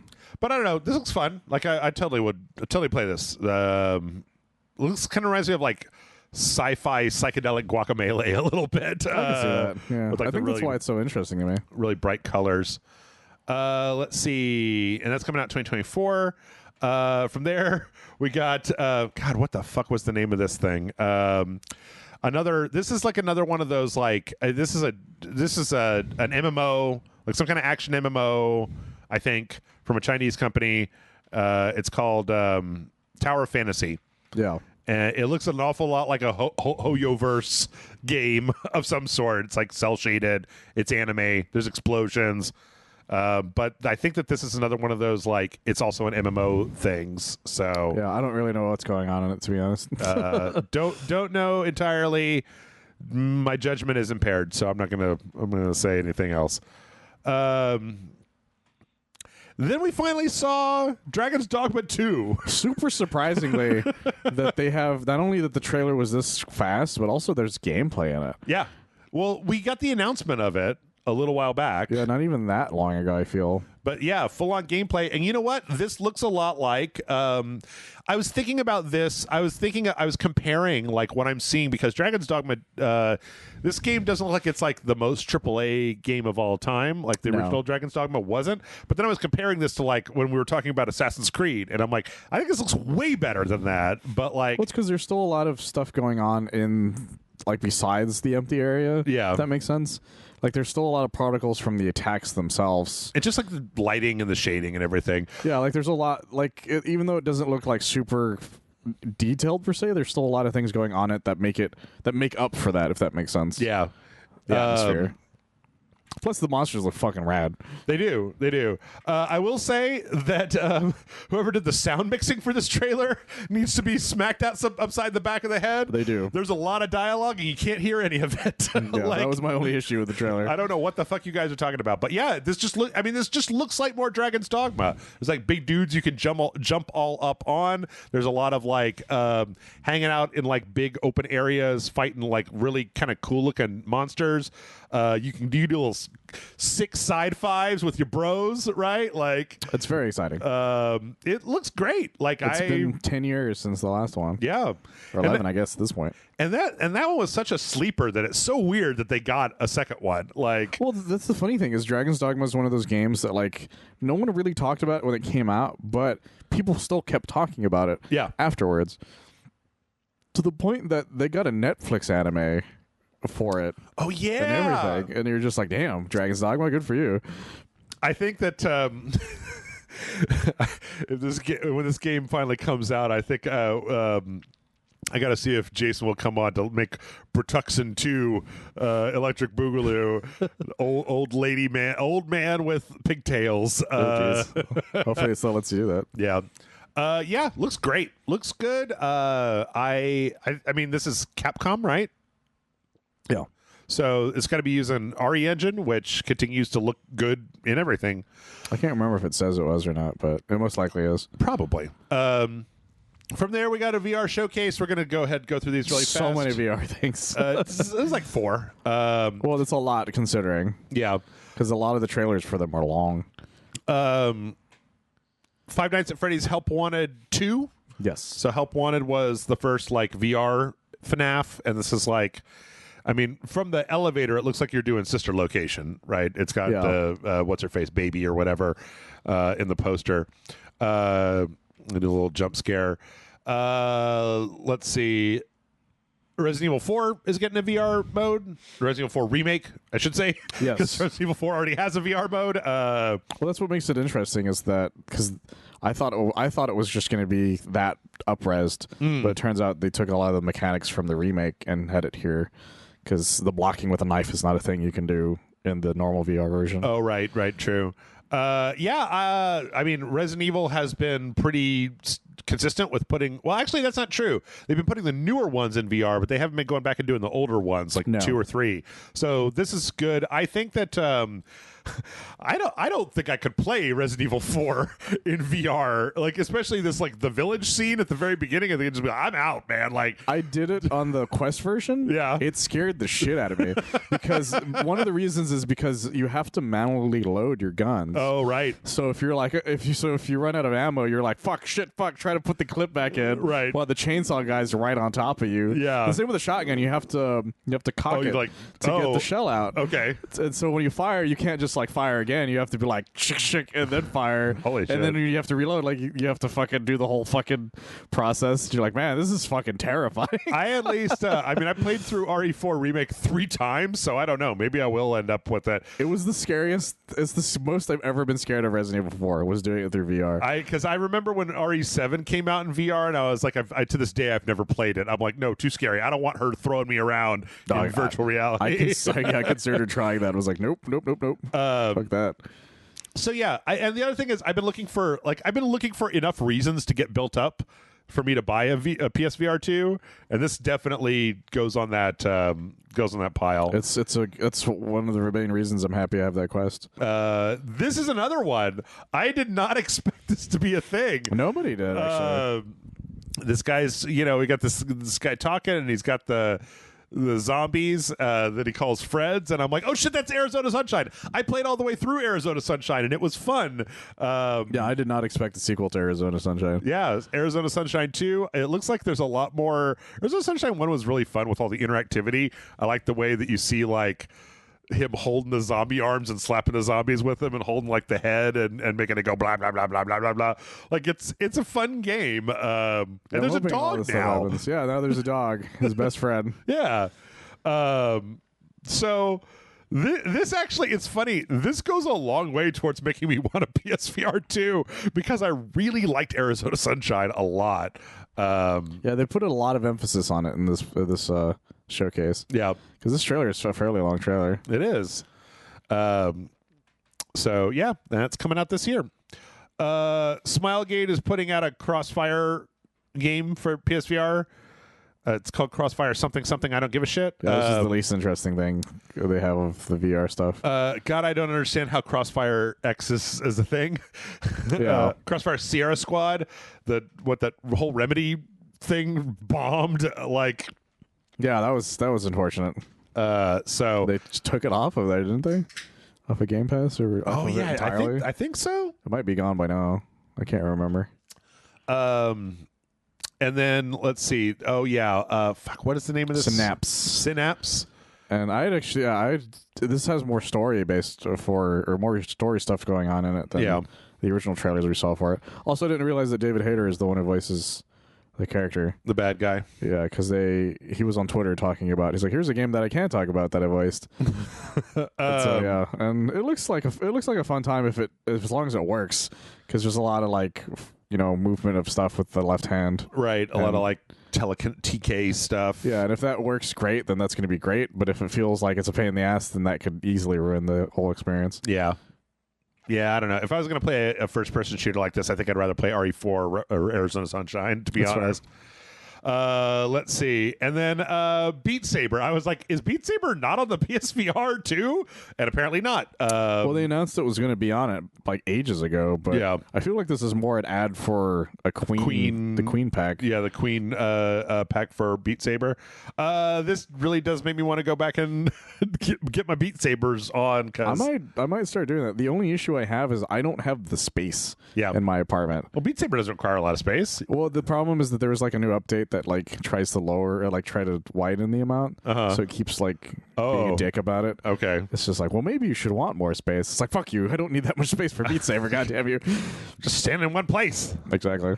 Okay, from there we're almost done. We got a very strange. This was very strange. It's a very strange trailer. Yeah, but me and a friend guessed what it was. Oh yeah, because when it said Bungie, and we're like, well, are they going back to their roots? Right. And it turns out they are, but also not at the same time. Yeah, which I have issues with. Yeah, this is Marathon. Yes. This is a new Marathon game. A new Marathon game. Which Marathon was like Bungie's FPS on the Mac only, like before they made Myth. Yeah, and Halo. It was one of their very first games. Yeah. And like Red versus Blue was very much a thing that started there, basically. And this is very different looking than I remember Myth. It's like 1,000%. Very neon. It's like these kind of like replicants. Unfortunately, this is also a PvP, it's a PvP game. And that's where it lost me. And there's nothing that says it here, of course. Yeah. But there was the PlayStation blog that talked about it. Yeah. Like, it's all PvP. There's not going to be a story mode. It's like, well, you fucking lost me. Yeah. 100%. Because that was the cool thing about Marathon. Yeah. I would totally. Has a genuinely good story. I would totally play a single-player Marathon game, but, like, if it's just that... I mean, like, it's like, come on, man. You guys already have Destiny. Destiny has PvP. Like, just put that shit in Destiny. I feel like this was Sony's doing. Yeah. Speaking of Destiny, there was a brief trailer for the new Destiny 2 update. Guess who's alive again, motherfuckers? Oh, it's Cade 6, baby! Because they had to go back to the well. Yeah, well... My guess is because Lance Reddick died. Yeah, it's not like you could put Lance Reddick in there anymore. But I don't know if they got Nathan Fillion back or if it's Nolan North is the only thing. I don't know. I didn't have you can't really hear him that well. It's called The Final Shape, and there's going to be a whole showcase in, what is that? August? June, July, August? Yeah, goddamn. August 22nd. It's quite a ways away. Stay tuned, because maybe that means that's the end of Destiny 2. I don't know. Maybe. We got a very brief teaser for Concord, which is like this, like it's like this ship in like hyperspace, and they show all this stuff kind of jiggling and then coming out of hyperspace or whatever, and they don't show anything. And I was like, I like the aesthetic. And then I went and read the PlayStation blog, and it was like, it's a PvP game, and I was like, nope, sorry, never mind. I don't give a shit anymore. Like, fucking guys. I didn't even know that. So that's unfortunate. Yep. I went to go look it up because I knew that it would be a question, and I was like, fucking guys. Fucking guys. Fucking guys. Let's see. Gran Turismo trailer, the movie. I was very scared that the presentation was going to end on this. Oh, yeah. Yeah. Gran Turismo, the movie trailer. This one barely had any story in it. It was mostly just showing cars racing. So yeah, which was somewhat nice, I guess. But yeah. We got some hardware. We got the stupid streaming thing that they're making. So it turns out PlayStation's innovative new idea is the Wii U pad. Yes, exactly. Project Q is, and I don't know. Can you take the fucking the screen off of this thing, or no? It's designed to look like a Switch, I guess. It's just all one piece. It's all one piece. It looks so much like you could take it out. It looks so much like you could take it out of that thing. It's basically just like you cut a PS5 controller in half and shove an iPad in the middle, and it's made specifically to stream games from your PS5. Like, yeah, because look at the back of it. Yeah, no, that's what I was saying. Is that's why it looks like it could come out, is because of the back of it. Like, it looks like you could just like pop it out, put it somewhere else. But well, if it does, it still looks like a one giant piece, though. Yeah, that's the issue I have. Well, because I know like the way the Switch is, where you could. Well, they make a peripheral that is that for phones. They do. So that's why I don't know exactly what's going on with that. But it's all brand new stuff. They don't even know what it is because they don't even have a name for it yet. Yeah, it's Project Q. At the Project Q. And then there's the earbuds they're adding to it too. I don't know. Like, I don't know why the fuck you'd want this. I don't know. The only reason you would want something like this is if you were in a house with a bunch of people and they really want to watch TV, and it's the one TV. Oh, yeah. That's literally the only reason I can think of doing that nowadays. I guess. If you live on your own, you have no fucking reason to own this thing, unless you're that guy who's just like, I'm just going to visit my room now and just do this instead. You know what? I shouldn't be too shitty about it, because I know a lot of people, like Amanda has a Switch Lite, right? So she like literally never plays her Switch docked. She only plays it in handheld mode. Yeah. So if it was somebody like that, it's like, oh, you got used to playing like your Switch in bed, or like, you know, with your significant other on the couch. Like they're watching TV and you're playing the Switch, and now you can play PS5 games from your PS5 through the same. Well, like I said, it all depends. To me, the only reason to have one is if you're not by yourself. If that makes sense. Because there were a lot of times when I was living with Mike where this would have saved me a lot of time. Yeah. But, this was, ages ago. That's true. Now it's not really an issue. Yeah. Or if you like to play in bed or in the pool or in the tub. Or probably not the tub. The PlayStation, yeah, they've got earbuds. I like the little charging case. It looks like a PS5, sort of. It is a fun little idea. But it's just, all they did was they really miniaturized the 3D audio headset. Yep. And then, all right, finally. Then the 10 minutes came in. Finally. Where I just came for 10 minutes straight. Finally.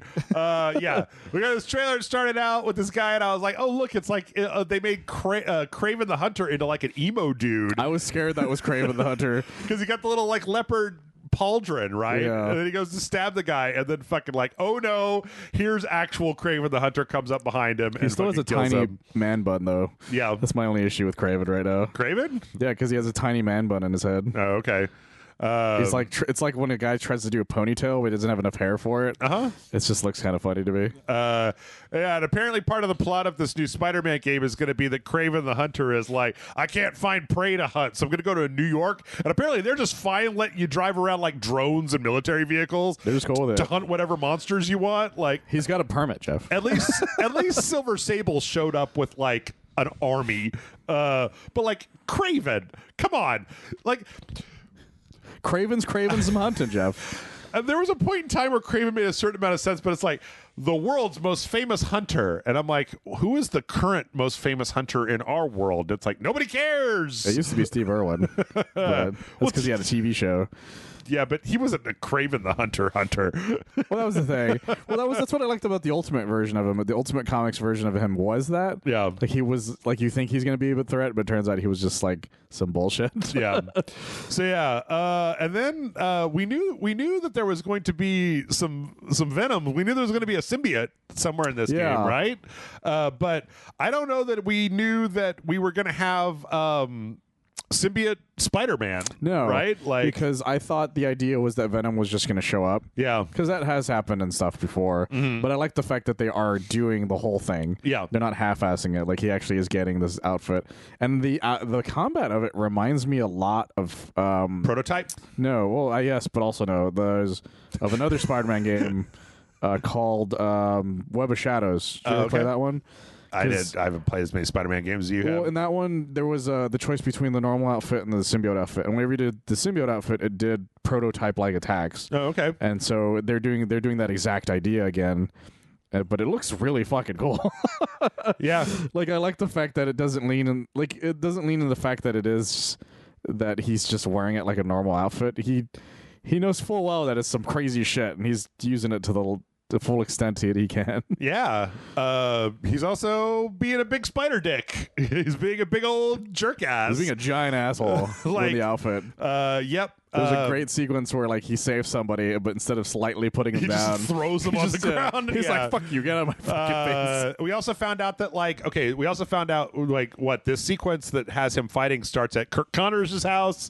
Yeah, it's the Lizard, and then we also, because we have Miles Morales in this universe, we switch just seamlessly from symbiote Peter to Miles Morales, and he's got like a wingsuit now and some other kind of cool stuff. They both do apparently. Okay, because he has one. They did the slingshot thing a second ago, and the wingsuit has this sort of like idea that if you go into certain areas, you can speed through like windy areas. Okay, there's a lot of cool shit going on, and like just in the first like 3 minutes of this thing. Yep, and then we got a stealth section, kind of like we had in the previous one. I do like the fact that whoever is doing this gameplay demo does about half the section somewhat stealthily, and then just kind of jumps down like, "Hey, what's up, motherfuckers? Miles is here." There's a lot of cool stuff here. Like there's the gadget that you can now make your own like web line. Oh yeah. There's the ability to take down more than one person at a time. Yep. Which is fucking God. That's going to be such a good saver. Yeah, we saw that with Peter too, with all the big tentacles that came out and slam like four guys at the same time. It's very exciting. Like every time something gameplay related happens, I just got giddier and giddier. Yeah. There's a lot of like kind of traversal, and then the back half of this is kind of a big kind of spectacle cut scene where the Lizard is on the loose and the Kraven guys are kind of coming after you, and at a certain point it switches from Miles back to Peter. It's like that Uncharted 4 Jeep sequence, like that sort of level of just like chaos. Yep. Yeah, and it's cool. It definitely looks like it definitely appears to be a sequel to one of the better games I've played in my life. Yeah, and everything I've heard about the game is pretty much true. Like, so much of this looks like it could have been a cutscene in damn near anything else. Yeah, it looks very crisp. It's got some really nice lighting to it. Like, I think that, well, they already had the combo ray trace 60 frames per second mode, right? So yeah, they're building on what they've already made. Yeah, and there's going to be new areas, of course, because Queens wasn't an area in the original one. So it's clear that like all they've done, not all they've, because that makes it sound like they've done anything, is that they've gone and they've made everything possible that they possibly think they could on a PS5, and it shows. Yep. Yeah, it looks absolutely goddamn fantastic. I think that if they hadn't have shown Spider-Man, that people would have fucking rioted. Yeah, if it would have ended on that fucking Gran Turismo trailer or the Project Q, no one would have been cool with that. Project Q. But yes, we knew Spider-Man was a thing. So I don't know, like it kind of sucks that we didn't get to see any of that Wolverine game, but obviously they're going to focus on this before they go to that. I also feel like that's probably still much earlier in development than we think it is. I also really like the fact that Spider-Man and Miles have different colored UIs and stuff. Yeah. Like different styles of UI elements between the two of them. Yeah, whole thing looks fan-goddamn-tastic. Like, I can't wait to play more Spider-Man. Looks great. I'm so excited, guys. First one was fun. The Miles Morales expansion was fun. The DLC was okay. The only thing is that they're very adamant that this game is going to be pretty dark at times, so we'll see how that plays out. It looks like it's going to be dark. Because, again, he's being a fucking real dickhole the entire thing. Like, he's being a giant asshole, as is tradition, or at least now tradition. What do you think about the way they've done the black suit here? Where it's kind of like half suit and then there's parts of it that are more textured, like because the idea is that it's over like one of his suits, and his suits were a lot more advanced nowadays, so that's why it's like obviously kind of armored, like almost armored in here in certain places, especially like the way his mask is shaped and he's got like shoulder pads, so it's interesting, and I feel like this is just what his advanced suit looks like with a symbiote over it. So goopy. So there I wouldn't be surprised if there's like a different version of the symbiote outfit that as if it's over his classic outfit, if that makes sense. Okay, makes sense. Yeah, and that was it. So I mean, I gotta, there were a few kind of like oh shit, like holy shit moments in there, but not many. Nothing too insane. Like it's the kind of thing that wouldn't break the internet, but enough to be like for somebody to just go finally. Yeah. And that's mostly what we got out of it. I feel like it was very diverse, right? It was catering to a lot of different people, and so it wasn't the sort of thing where it's like everything I see is a banger, because like half of the, or not half, but like there was a good chunk of it that was PvP stuff, and I don't really care about PvP stuff. And even the PvP stuff that's shown, isn't really anything. It's just all CGI trailers. Yeah. Like we had no idea for most of them, or not most of them, for chunks of them that they weren't PvP. But also that's always what happens. Like we constantly in presentations like this will get trailers and not gameplay, because everybody's like, I want gameplay, and they announce stuff with a trailer and then eventually show some gameplay, because that's where the inevitable letdown happens. Is you get really psyched up every time. They're like, let me show you what Marathon actually looks like when you play it, and you're like, oh, okay. All right, fine. Yeah, I'm good. So, but some stuff in there. I mean, it's nice to know that Metal Gear is a thing, and I liked the Spider-Man. I liked Helldivers. I liked Dragon's Dogma. There's some good stuff in it. Alan Wake 2 is pretty great. Yeah, Alan Wake 2. But there's just as much that you're just like, I could take it or leave it. Yeah. So. Okay, well, we have no time left. Let's do some speed running. This shit. Also, man, I swear to God, this is really cheeky.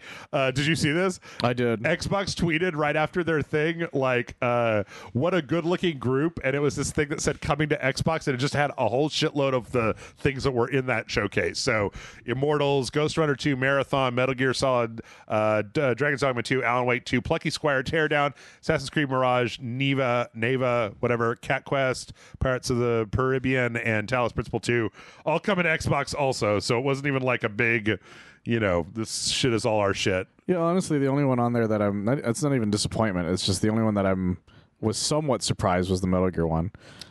But even then, I shouldn't have been, because Metal Gear Solid 2 and 3 have been on Xbox for a while. The one that's weird to me is Marathon, because PlayStation bought Bungie. That's true. I didn't think about that until now. But also it's like, if it's going to be a PvP game, right? Like they might have been making it before the sale. or it's just like you don't want to limit your PvP to one system. That's true. Crossplay and all that stuff. Yeah, if you don't have enough people, your PvP will if you don't have enough people, the game dies. So you want to give it the best chance. Also, the only thing this angers are people who are like super into Sony, to the point where it's kind of creepy. Yeah. So I have no interest in gatekeeping games from other people. Put everything on everything. I don't give a shit. If you guys are going to get good games, you should be happy that you're going to get good games, because the Xbox has kind of been dying. Yeah, that's they true. don't really know what they're doing right now. Let's see. Some of this was just information that we might have gone over. The marathon is they call it PvP extraction. That's what the name of it is. Oh yes, Alan Wake 2 will not have any physical release. Oh, I heard about this. It's going to be digital only. Now, one of the upsides of that is the fact that it's going to only be $60 on consoles and $50 on PC, but there's no plans to currently do a physical release for Alan Wake 2. A lot of people are really mad about that because they like to have the physical media. I know you're one of those guys. I am one of those guys. I've literally seen you like not play a game until you finally get a physical copy of it. I did that with Metroid Prime recently. But I don't like to double dip. On the other hand, I do think sometimes that people overestimate how much fucking money Remedy has. Here's the thing. Alan Wake 1 didn't sell gangbusters. No. So they probably looked at that and they're like, look, guys, we love you and we love the fact that you love Alan Wake, but no. Like, if anything, limited edition should walk up to them and be like, hey, we could do it for like a little bit, and then that'll be the end of it. I think that's what they should do. I honestly think that's the way to go. Like, make bespoke physical versions for people that are interested. Yeah. So limited run. That's their whole thing. So Remedy, you should call them, or vice versa. Okay, so these are just the stories that I have. We can go through these pretty quick. Well, maybe War Thunder is in chaos right now. Yeah, it is. Speaking of people getting mad because apparently War Thunder has been like. Apparently, from reading this story, I don't know much about War Thunder, but apparently... I wrote an article on this one, actually. They've been edging their economy further and further into the, like, you have to pay, section. To the point where it's like somebody made a comment saying that, like, all of the starter vehicles have, like, maintenance costs that are designed so that you'll just keep losing resources. Like, you can't maintain equilibrium. You'll just keep losing resources until you finally have to just pay money or stop playing the game. And apparently they did a big update that really pushed this shit to the limit. It was real bad. And like the player base was like, okay, fuck you, go fuck yourself. I never am able to understand how, I mean, like, War Thunder can't have like a gajillion people playing it. Like, it's some people, right? Not no people, but it's not like, you know, the top most played game on Steam every month. Well, the thing is, it's one of those games that has very little competition. Yeah. So that's the reason they're fine with it, because there's only two games like this right now that are really big: World of Tanks, War Thunder and World of Tanks. Yeah. And from what I hear, because I was talking to somebody about this for Battle Lost Souls, is that War Thunder does aircrafts better, and World of Tank does tanks better. Okay. So the idea is that, like, neither one of them is better than the other technically. Yeah. They're just better at certain things. So there's no way to be like, I'm just going to go to the other one. Does World of Tanks have planes? I don't know. That's the thing. But somebody was telling me that it was just tanks. Somebody was telling me that, like, specifically there's a reason, like, there's the reason why there isn't just one fan base is because, like, there are certain things that they do better than the other side. Sure. And so War Thunder doesn't have anybody. Like, so they're like, yeah, it's not like they can just play another game like it. Right. They don't really exist. And so that's why they were just like edging it here and there. And then when I looked at the changes, it was like, hey, the cost for this one thing is now going from $700 to like almost $1,200. Yeah. And it was like, that is fucking egregious. Right. For anything, no matter what it is. Sure. Like, I don't care if it was like in dollars or in cents. That's a hell of an increase. Yeah. And so, of course, everyone lost their shit because there wasn't just one thing. When I looked it up and I looked at the article, or not the article, the blog post they had, it was like 5 or 6 things that were like, this thing costs more. This thing costs more. This costs more. It's like, that's a crazy amount of things to do to somebody and be like, well, what are you going to do about it? And then, of course, the fucking fandom lost. They made a subreddit called the War Thunder Player Union because they're so upset, and now they're going to do a boycott tomorrow, as of this recording, they want to try to boycott it. Right. And they fucking immediately reversed course in like a day. Yeah. And the funniest part was that it probably would have ended there, except for what they did right after that. I don't know if I know what they did right after that. Because right after that, they came out with another blog post to basically explain what happened. They're like, well, here's the deal. Like, they came out with a blog post that was like, the interworkings of a free-to-play game, which is not a bad thing, you know, where they're explaining, hey, what happened was that, you know, sometimes we have to change the economy to keep ourselves afloat, to pay the bills and stuff. But then the ending of the article was like, by the way, review bombing isn't really that much of an issue. Like, it's shaming them for review bombing, because they're like, well, new players are going to see that, and that's going to be bad. So you guys should totally take all those down. And they were like, well, fuck you, no. Right. Like, you're not going to shame me for your fuck up. Yeah. And so they doubled down to the point that now the Google review for War of Thunder is now down to like 68%. Wow. It's brutal. Oof. And so they came out with another press release right after that. Good Lord. Basically begging for forgiveness, being like, look, we're sorry. I don't understand how. That's as far as it's gotten since I wrote that article. I don't understand how companies end up in this situation to begin with, where it's like, you know, this is going to be unpopular, so you do it a little tiny bit at a time, like for one thing here and one thing there. Oh, there's always the one guy who's like, I did the math. If we do it, we'll lose like 10%, but we'll gain like 30% or something. Right.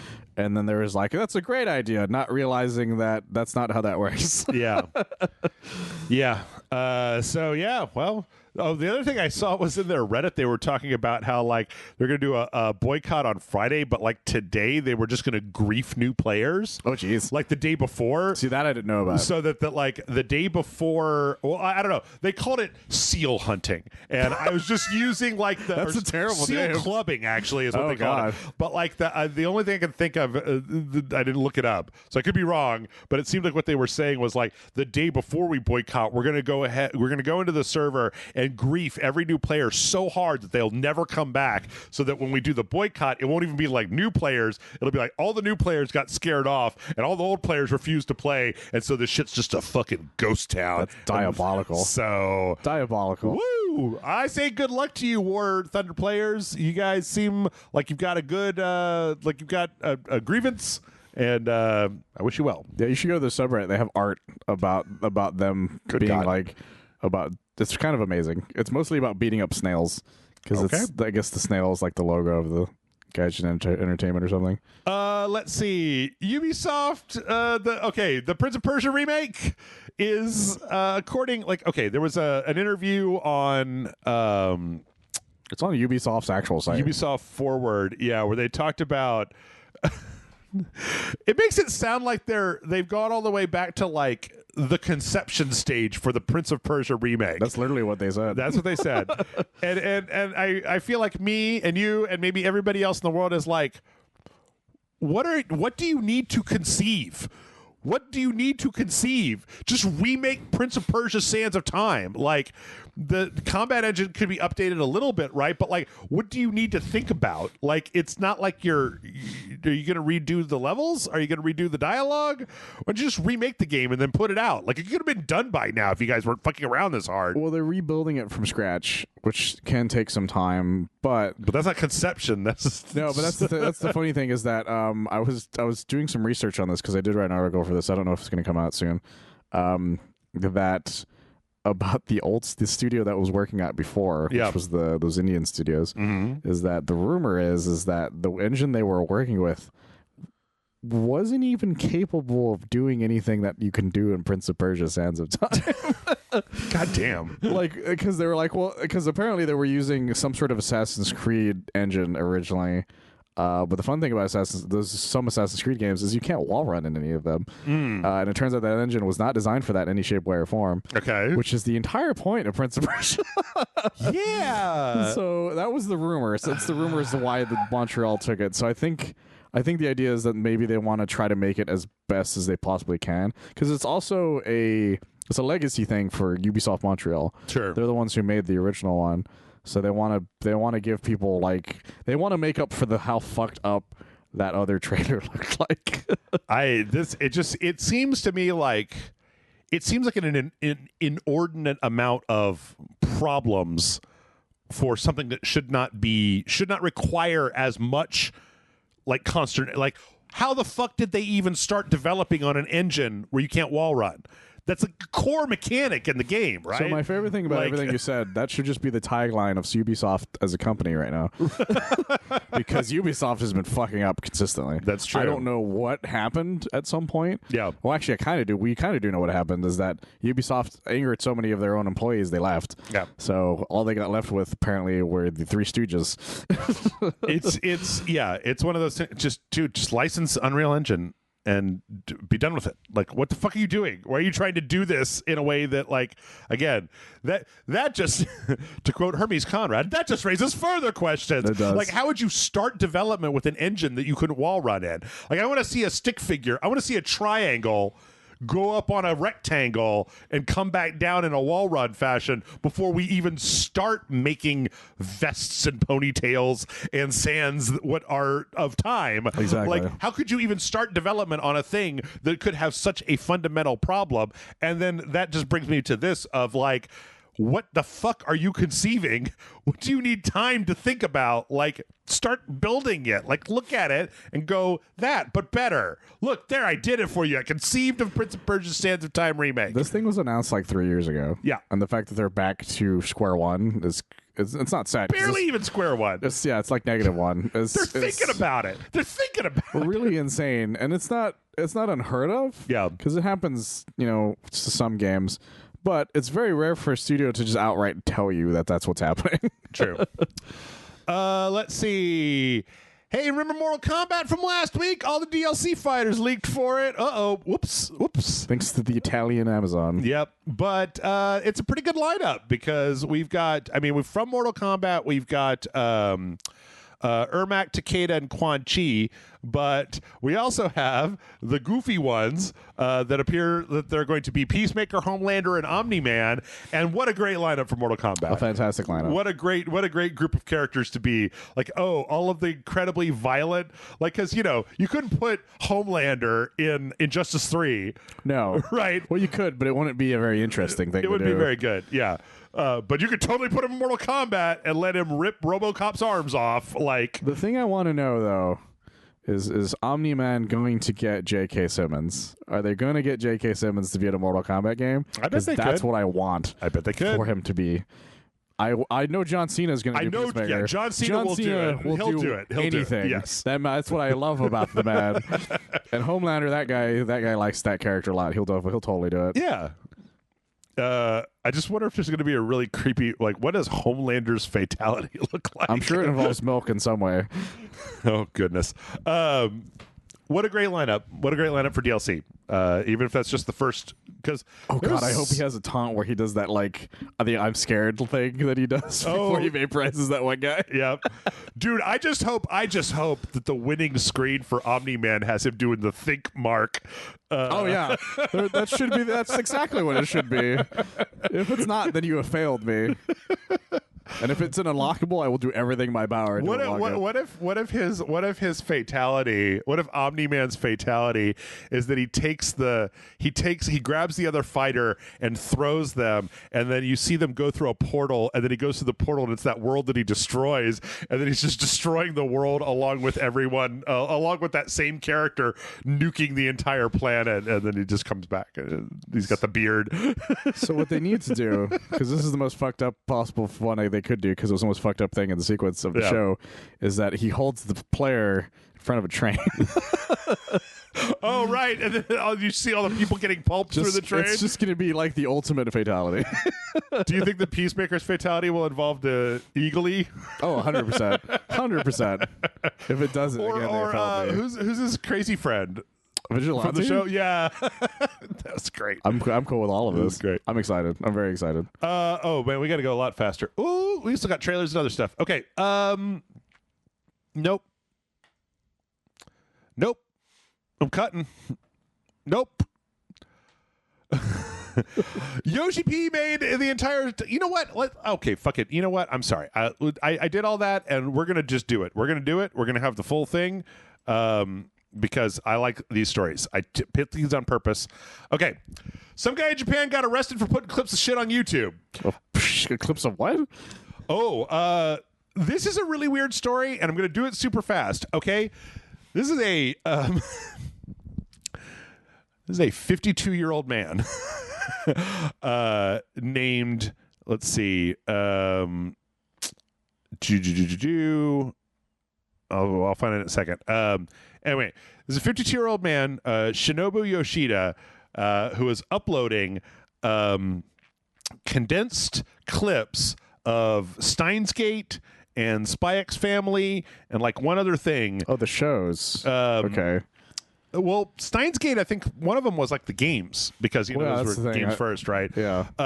But he was condensing these things into a thing that would go through the entire story as a condensed thing. It was like an edited video, right? Yeah. And there's an organization called CODA, which is an acronym that stands for the Content Overseas Distribution Agency. Now, this is just worth pointing out. Remember, we had a story a little while back. I don't know if you were on when we did this, where I was like, there's a lady selling like Demon Slayer themed cakes that got arrested. Yeah, I think we talked about that. Yeah. Well, they arrested this guy. It's like, imagine if we got copyright strikes on YouTube that then like the cops showed up and just arrested you and they were like, well, you've broken copyright law. You've broken the law. Japan is not the United States of America. You are going to jail. When they say you wouldn't download a car, they mean it. Right. So yeah, careful with that shit and be glad that you live in America where you just get your YouTube channel deleted. You're like, oh, my YouTube channel got deleted. It's like, you could be in jail. Could be in jail. Could be in jail. Speaking of jail, Nintendo is facing a lawsuit over the loot boxes in Mario Kart Tour for the phones. Okay. This is being... all right. So the point of this lawsuit is that Nintendo has created dark psychological techniques of making kids want to spend money on loot boxes on Mario Kart. And so it's like this dad that is suing them in like California or something like that. I don't even remember where. For a refund of $173 that his kid spent on Mario Kart. That's actually not a lot compared to what I usually hear about these stories. Yeah. What's interesting? Washington State, not California. What's interesting about this, I think, is that I feel like no duh. No, exactly. The point of the lawsuit is that like this game company is using psychological techniques to make my kid want to spend money on your video game, and it's like, yes, that is correct. There's a whole South Park episode about it. What the fuck are you talking about? Yes. Literally. Are you not paying attention? Or the idea that you're just like, I want my $170 back, and it's like, well, no, that's a mistake. That's not like a life ruining. This is like my kid racked up $35,000 worth of V-Bucks, right? That has happened multiple times. Yeah. I was watching an old Jack Black interview where he says his son raked up like $1,500 worth of microtransaction charges on his card. Yeah.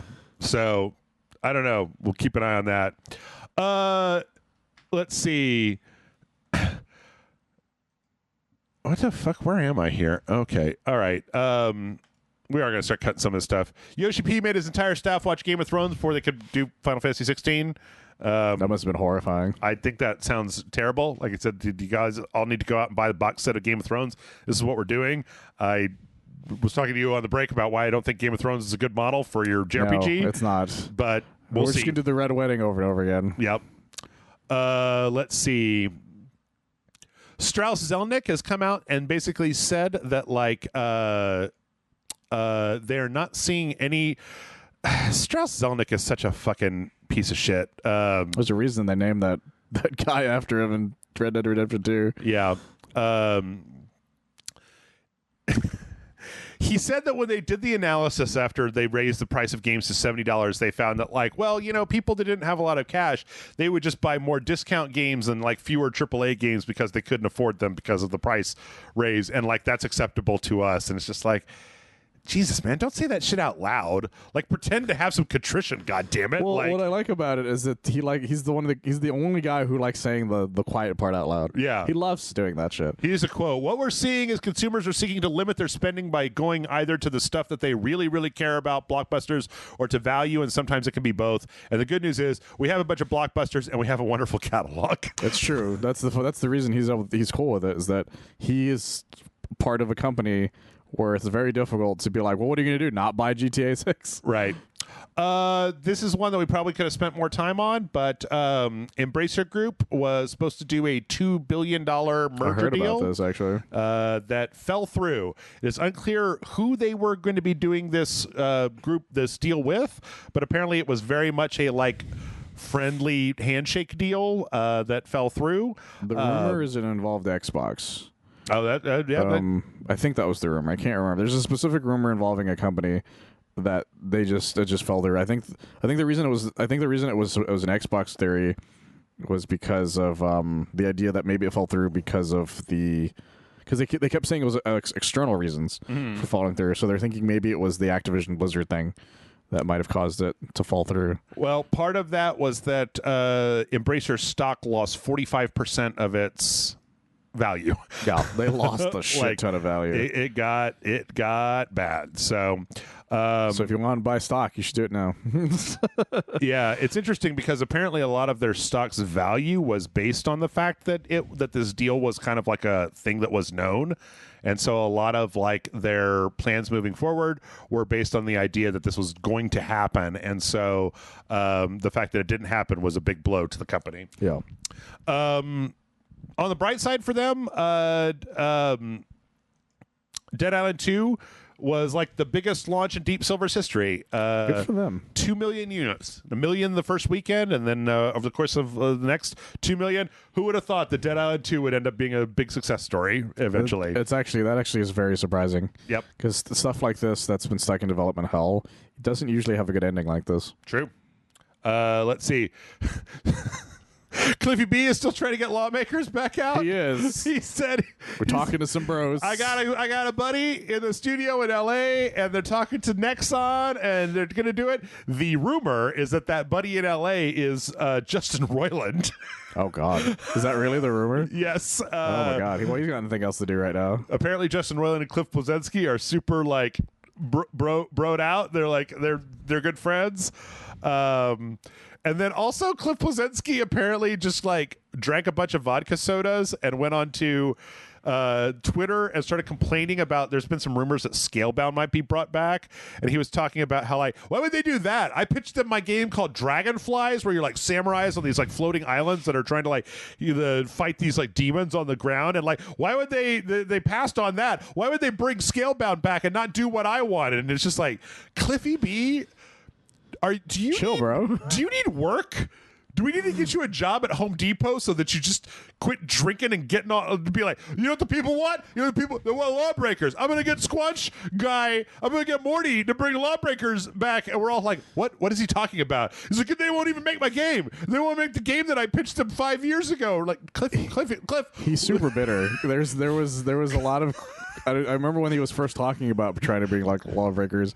He's everybody was wanting me to fail. I don't understand. Fuck all of you. Just a lot of tweets like that. They're Cliff, are you okay? Clifford B. Bleszinski, come on. Yeah, he sounds that crazy guy who lost his job, who's just blaming the world. Right. And you're dude, are you okay, man?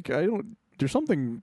Calm down, dude. Yeah. Lawbreakers and bringing it back. It's okay, dude. That's great, Grandpa. Just calm down. I'm a big believer. Keep drinking and keep going on Twitter, Cliff. It makes for good stories for me. Let's see. Some of the Xbox games are finally starting to move on to GeForce Now. So nice. Gears 5 is on there now. Deathloop and some other Xbox games are going. There is no integration into Game Pass yet. I checked today. So these are if you bought the games off of the Windows Store, they will now work on Xbox or GeForce Now. Good for them. Speaking of storefronts, Epic Games is starting to do a rewards program, a lot like the PlayStation or Switch store does. Oh, that's good. If you buy stuff off the store and you keep it for 14 days, so you don't refund it. It's a 2-week time frame, yeah. Yep, they will give you a how much is it? It's it's one. It's got to be a percentage. It's 5% or something like that. Yeah, I don't remember where it is. Let's see if I can just search for the percent sign. Nope, that didn't work. That didn't work. Okay, there's some kind of thing, and I bought that new it says there 5%. Okay, yeah. I bought that new Star Trek game today on the Epic Game Store, and it totally is just like integrated. Like you're auto enrolled by default. That's pretty nice. Very nice of them. So let's do some trailers. Michael, how fast did you buy Spider-Man 2099 and Miles Morales in Fortnite? I did it the day it came out. You did it already? I woke up, I was in the middle of work, and I was like, I'm going to do this now. And I did it purely for 2099. Yeah. Because he's my fucking bro. I didn't even give a shit about Miles, but it was part of a pack. Yeah. And so I got them all. They look like they're pretty hot. These are tied into the Spider-Verse. So God, 2099 looks just fucking gorgeous. Does he have that cape in the comics or something? Like, yeah, he has a web cape in the comics. It's not like long. It's not that long. It's more like a half cape usually. Okay. But the movie one hasn't shown it in the movie itself, but the action figure has it, and this has it. So here's a question. Oh my God, we gotta go so much faster. Did you see this thing too? I did. I don't know anything about it. Do you know who Yoshitaka Amano is? I don't. Okay. So there is a Fortnite Yoshitaka Amano skin. Yoshitaka Amano is the guy that draws those Final Fantasy pictures where everybody looks like a girl. Oh. With like the real wispy lines, the kind of traditional looking ones. That's interesting. And so apparently he created this character, which once you know that, you're like, oh, okay, yeah, she kind of tracks as like I can see that now. Part of that. I had to look it up because I thought it was like a fashion model or something, and then I looked it up and I was like, oh, it's that guy. Okay. Yeah, that makes a lot more sense. Let's see. There's a new Total War game. It's in Egypt. Total War Pharaoh. The trailer has a dung beetle pushing dung and then fighting another beetle, and then there's Ramses and a bunch of people. There's not any like gameplay or anything. And he's like, this is my piece of shit, dung beetle. Fuck you. Yeah. So Egypt seems like a good place to do a Total War game. They've already done most of the other clear places. 100%. Maybe the Scorpion King will be in it. Let's see. Lords of the Fallen got a big new gameplay trailer, 4-minute gameplay trailer, along with a release date. So it's coming out in October, like everything else, October 13th. October is packed this year. They got a big release, or they got a big thing where they show these three characters. One looks like the player character. There's like a kind of a priest character, and then there's like this really tall, it looks like Melania, Yeah, very giant Melania. From Elden Ring. And they've got this giant Pope guy telling them to go cleanse the evil. They're dark paladins. It's really weird because they play an Iron Maiden song once they get to the actual gameplay footage, and I think it's really bad, and it doesn't mesh. Like, it's too cheesy. It's an Iron Maiden song. The game itself looks absolutely gorgeous. Like, it looks 100%. really good. Because we do know that this is Unreal Engine 5, and that it also has that whole like two worlds thing, right? Where there's like the ghost world and then there's like the regular world, and you see it kind of coming in and coming out. I put a lot of work into this one. Yep. I think it looks really, really good.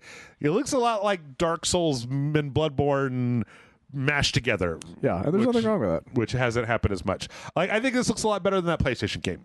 Oh, 100%. Like, it looks a lot more like original and interesting to me. So I'm going to be interested to see kind of what happens. Because also there's parts of the game where you see the character, you see the player playing as like the priest guy and not just the warrior guy. Yeah. But it makes me wonder if it's like a choose a character thing or something. I don't know. But there's a lot of good action and stuff going on here.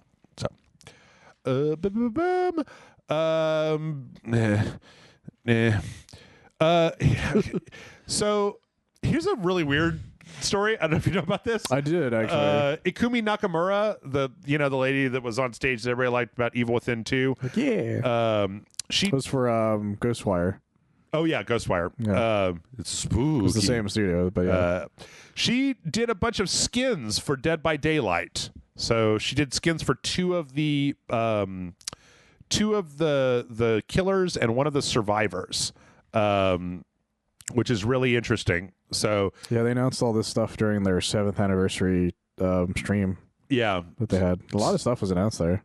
So I don't know if you saw what these characters look like before she got a hold of them. I did not. I don't know enough about the series, unfortunately.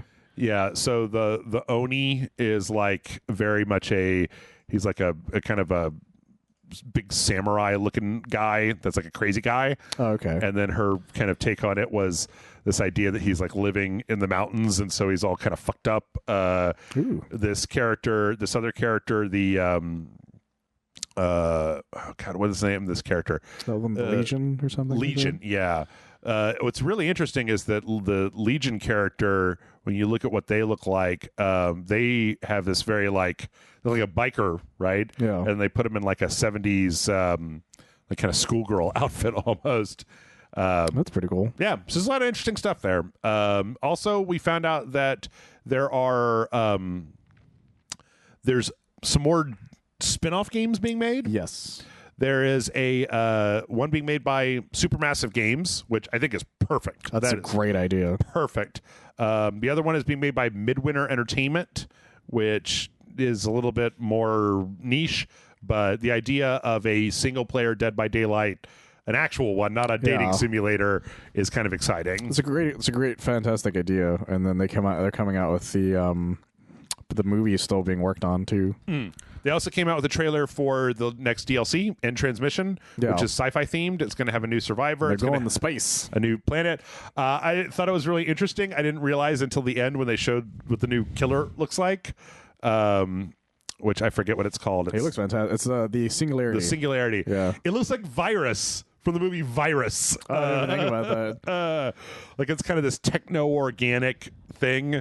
Because it's like a rogue AI apparently. Yeah, that's like fusing itself to like organic parts.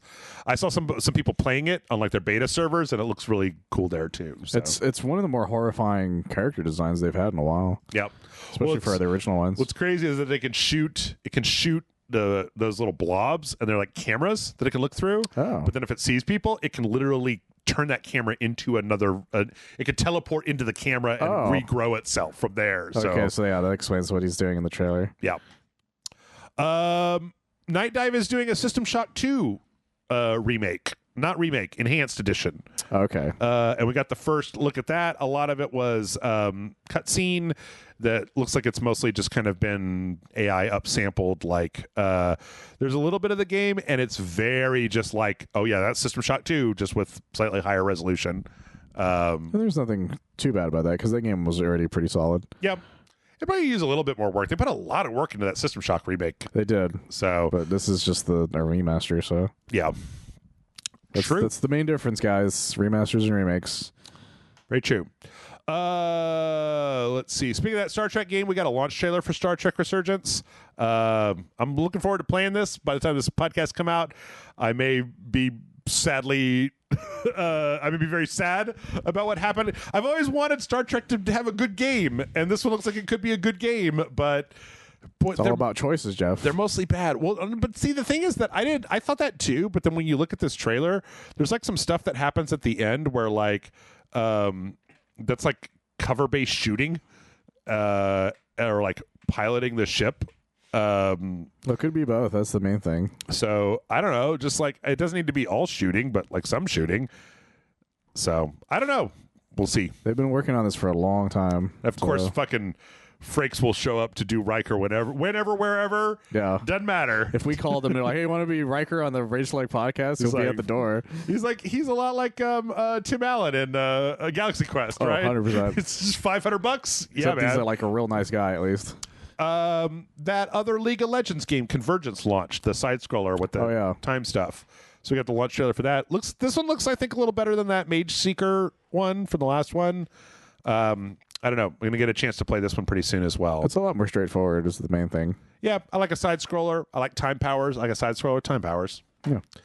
Let's see. That's the same Star Trek one. Case of the Golden Idol is on the Switch. It should be out at this point on the Switch. Today. Yeah. The day we're recording this. Do you adore this thing? Yes. And the only reason you never played it on RageSelect itself, other than the DLC, is because you solved the entire thing. Yes. Before you ever got to even the idea that maybe you should put this on the show. I played it for a Patreon video, and then as soon as Amanda left, I just tore ass through the entire game. Also, Spider of Lanka, the recently released DLC, is also in there, so that's there too. Air to play this game. I don't want to hype it up too much, but it is one of those like, yes, you should definitely check this out. And if you were waiting, yeah, check it out. It's fascinating. It's got a mouse-based cursor, and I'm still recommending it. That's how much I believe in this game. So, let's see, Michael. Wonderful 101 got DLC. It did. I forgot they were doing this, and I actually backed this too, which is the funniest part about it. There you go. Because when they announced they were doing the re-release, one of the stretch goals was a side story about about Wonder Goggles in his first big mission. And I didn't realize it was going to be a side-scrolling shooter. Yeah, but it looks great, and it's got this really cool remix of Tables Turn that I am very happy with. So it is all free. Luckily, I've downloaded it, but I haven't messed with it yet. Okay, and it seems like it's like a VR mission type of thing. No, I think it's just like his first actual like mission as a Wonder Hero. Oh, okay. And so he's just like, so it's him saving the world. Oh, but he's got like assist stuff involving the other Wonder Heroes. Okay. So it's like a kind of a side-scrolling, but also like a twin-stick shooter, right? Yeah, it's like it's almost like a Contra kind of way of looking at it, I guess, if that makes sense. Okay.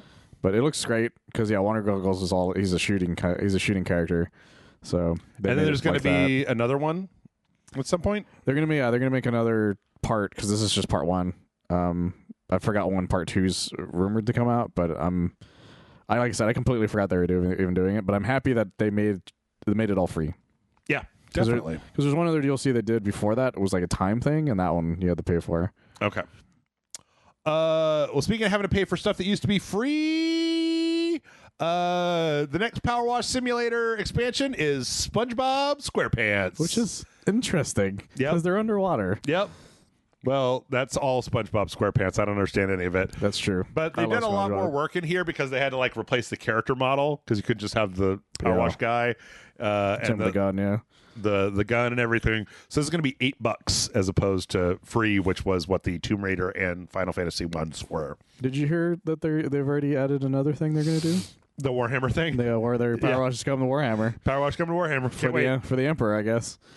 Fucking love. I love Power Wash Simulator. I'll play any Power Wash Simulator you give me. When we found out Power Wash Simulator was a thing, we played it because we had nothing else at the time, if I remember. There was no way either of us could have ever expected it to go this far. Yep. Because holy shit. Yep. Good for them. Good for them indeed. Let's see. We got some more stuff here. That Ubisoft open world Star Wars game might be coming out sooner than we originally anticipated. This is based off of an earnings call. Well, when they were listing their stuff, there was one unannounced game, and so there's been some insider scuttlebutt saying that like that game is that open world Star Wars game. However, there's been some other insider people that are like, there is no goddamn way that they have had enough time to be able to make an actual Star Wars game in the amount of time since that was announced. Oh yeah, that's the thing. I doubt if they haven't done Prince of Persia remake by now. Yeah, odds are they haven't gotten it far enough before it could be released. Well, I'm sure there'll be a trailer. Maybe that's what they're hoping for. Or there's a third option, right? It's bad. They're going to put it out. It's going to be no good. Yeah, that is true. I mean, that is the other option. This company is putting Skull and Bones out. Are they, though? Are they, Jeff? They're trying. We still don't know if that's true or not. They're trying to put that one out. I still think it's a fucking producer's ass trick. Yeah. That just went horribly wrong. Let's see. Nintendo put some new Game Boy Advance games on the Switch Plus Game Pass. I think this is kind of a dick move because it's like Super Mario World. Okay, it's Super Mario Advance, which is Super Mario Brothers 2, and then it's Super Mario World, or Super Mario Advance 2, which is Super Mario World, and then it's Super Mario Advance 3, which is Super Mario World 2. All of these are like Super Nintendo games, but they're being put. The Game Boy versions are being put on to the service, and I think it's because you got to pay for those versions, right? The GBA games are part of the expansion. They're part of the expansion. But the other thing is that some of them have newer things attached to them. Yeah. I know for a fact, I don't know if they're still in there, is that Super Mario Brothers 2 Advance has voice acting for some of the bosses. If I remember correctly. And it's like it's the sprites are all up-resed and stuff to look closer to the way they did. But that's just Super Mario All-Stars. But they're the colors are different for them too. At least that's what I know for those. The others, I don't even remember if there's anything different about them. That's the issue. Yeah. With those, but I know.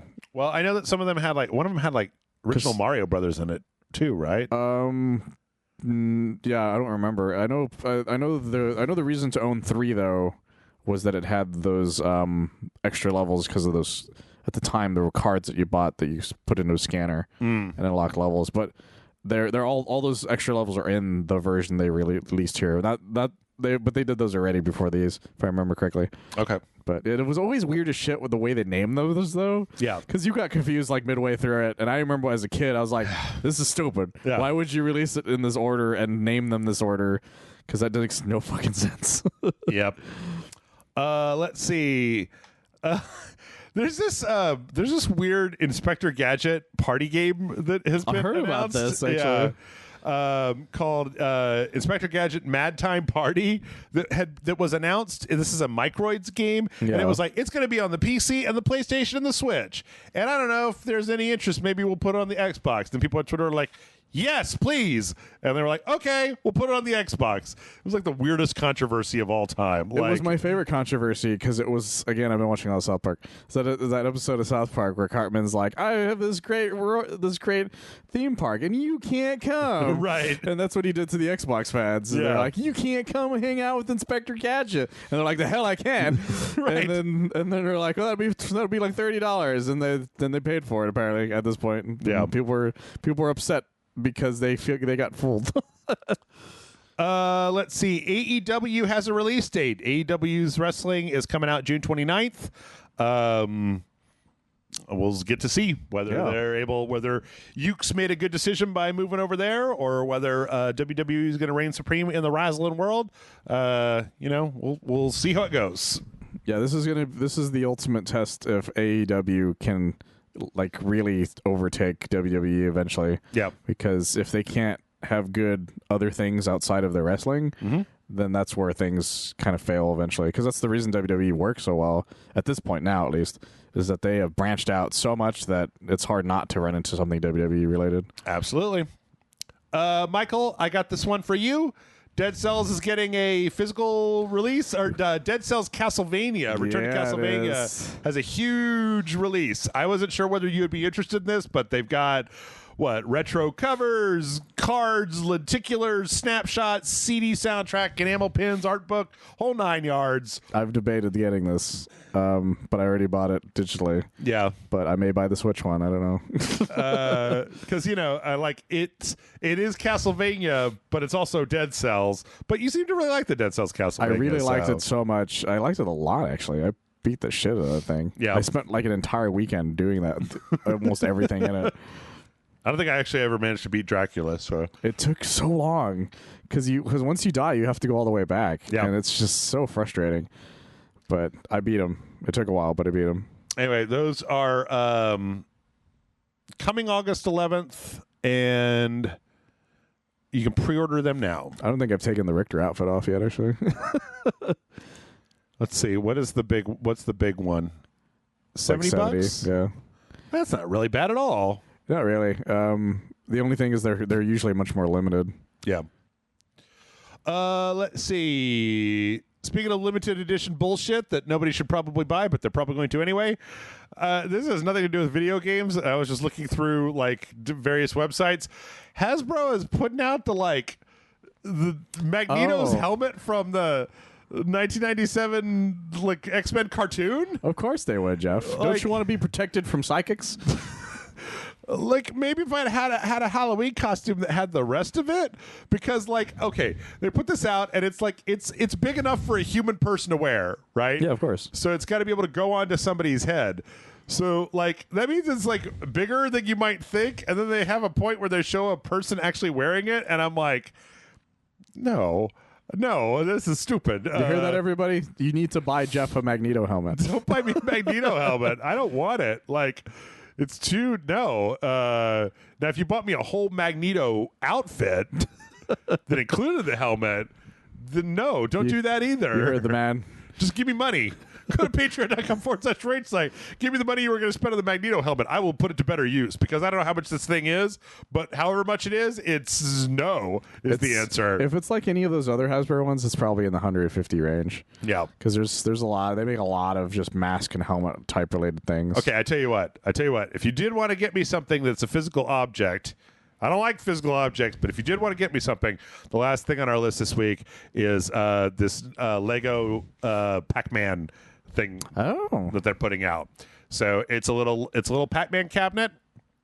It's got little ghosts on the top that switch. They turn around. They turn into ghosts. It's got a little light up coin slot, and then when you crank the side, there's like a little Pac-Man that kind of goes around, and it goes in a little specific pattern. Like it's not. It's like the Mario one, the right? Mario one. But the other thing that's kind of cool with it is that and this thing is like $270. I'm not surprised looking at that trailer. It's got a little, like when you open up the back, it's got like a little lady playing an arcade game, a minifig playing a Pac-Man arcade game that's like a little secret in the back. Oh, that's fun. I know they've done that with other stuff too. I'm not the biggest Pac-Man fan, so like I don't think that this would be something that I would especially be like, oh man, I gotta have it. But like it's pretty cool. I like it when Nintendo does this, or when Lego does this kind of stuff. Yeah, Lego's branching into a lot of things more and more gaming related. Dude, actually like, there is one that I want. Is it the Seinfeld one? No. I don't know if this is what it's called. Yeah, these. Hey, look at that. Those are you funny people over at Bella Lost Souls.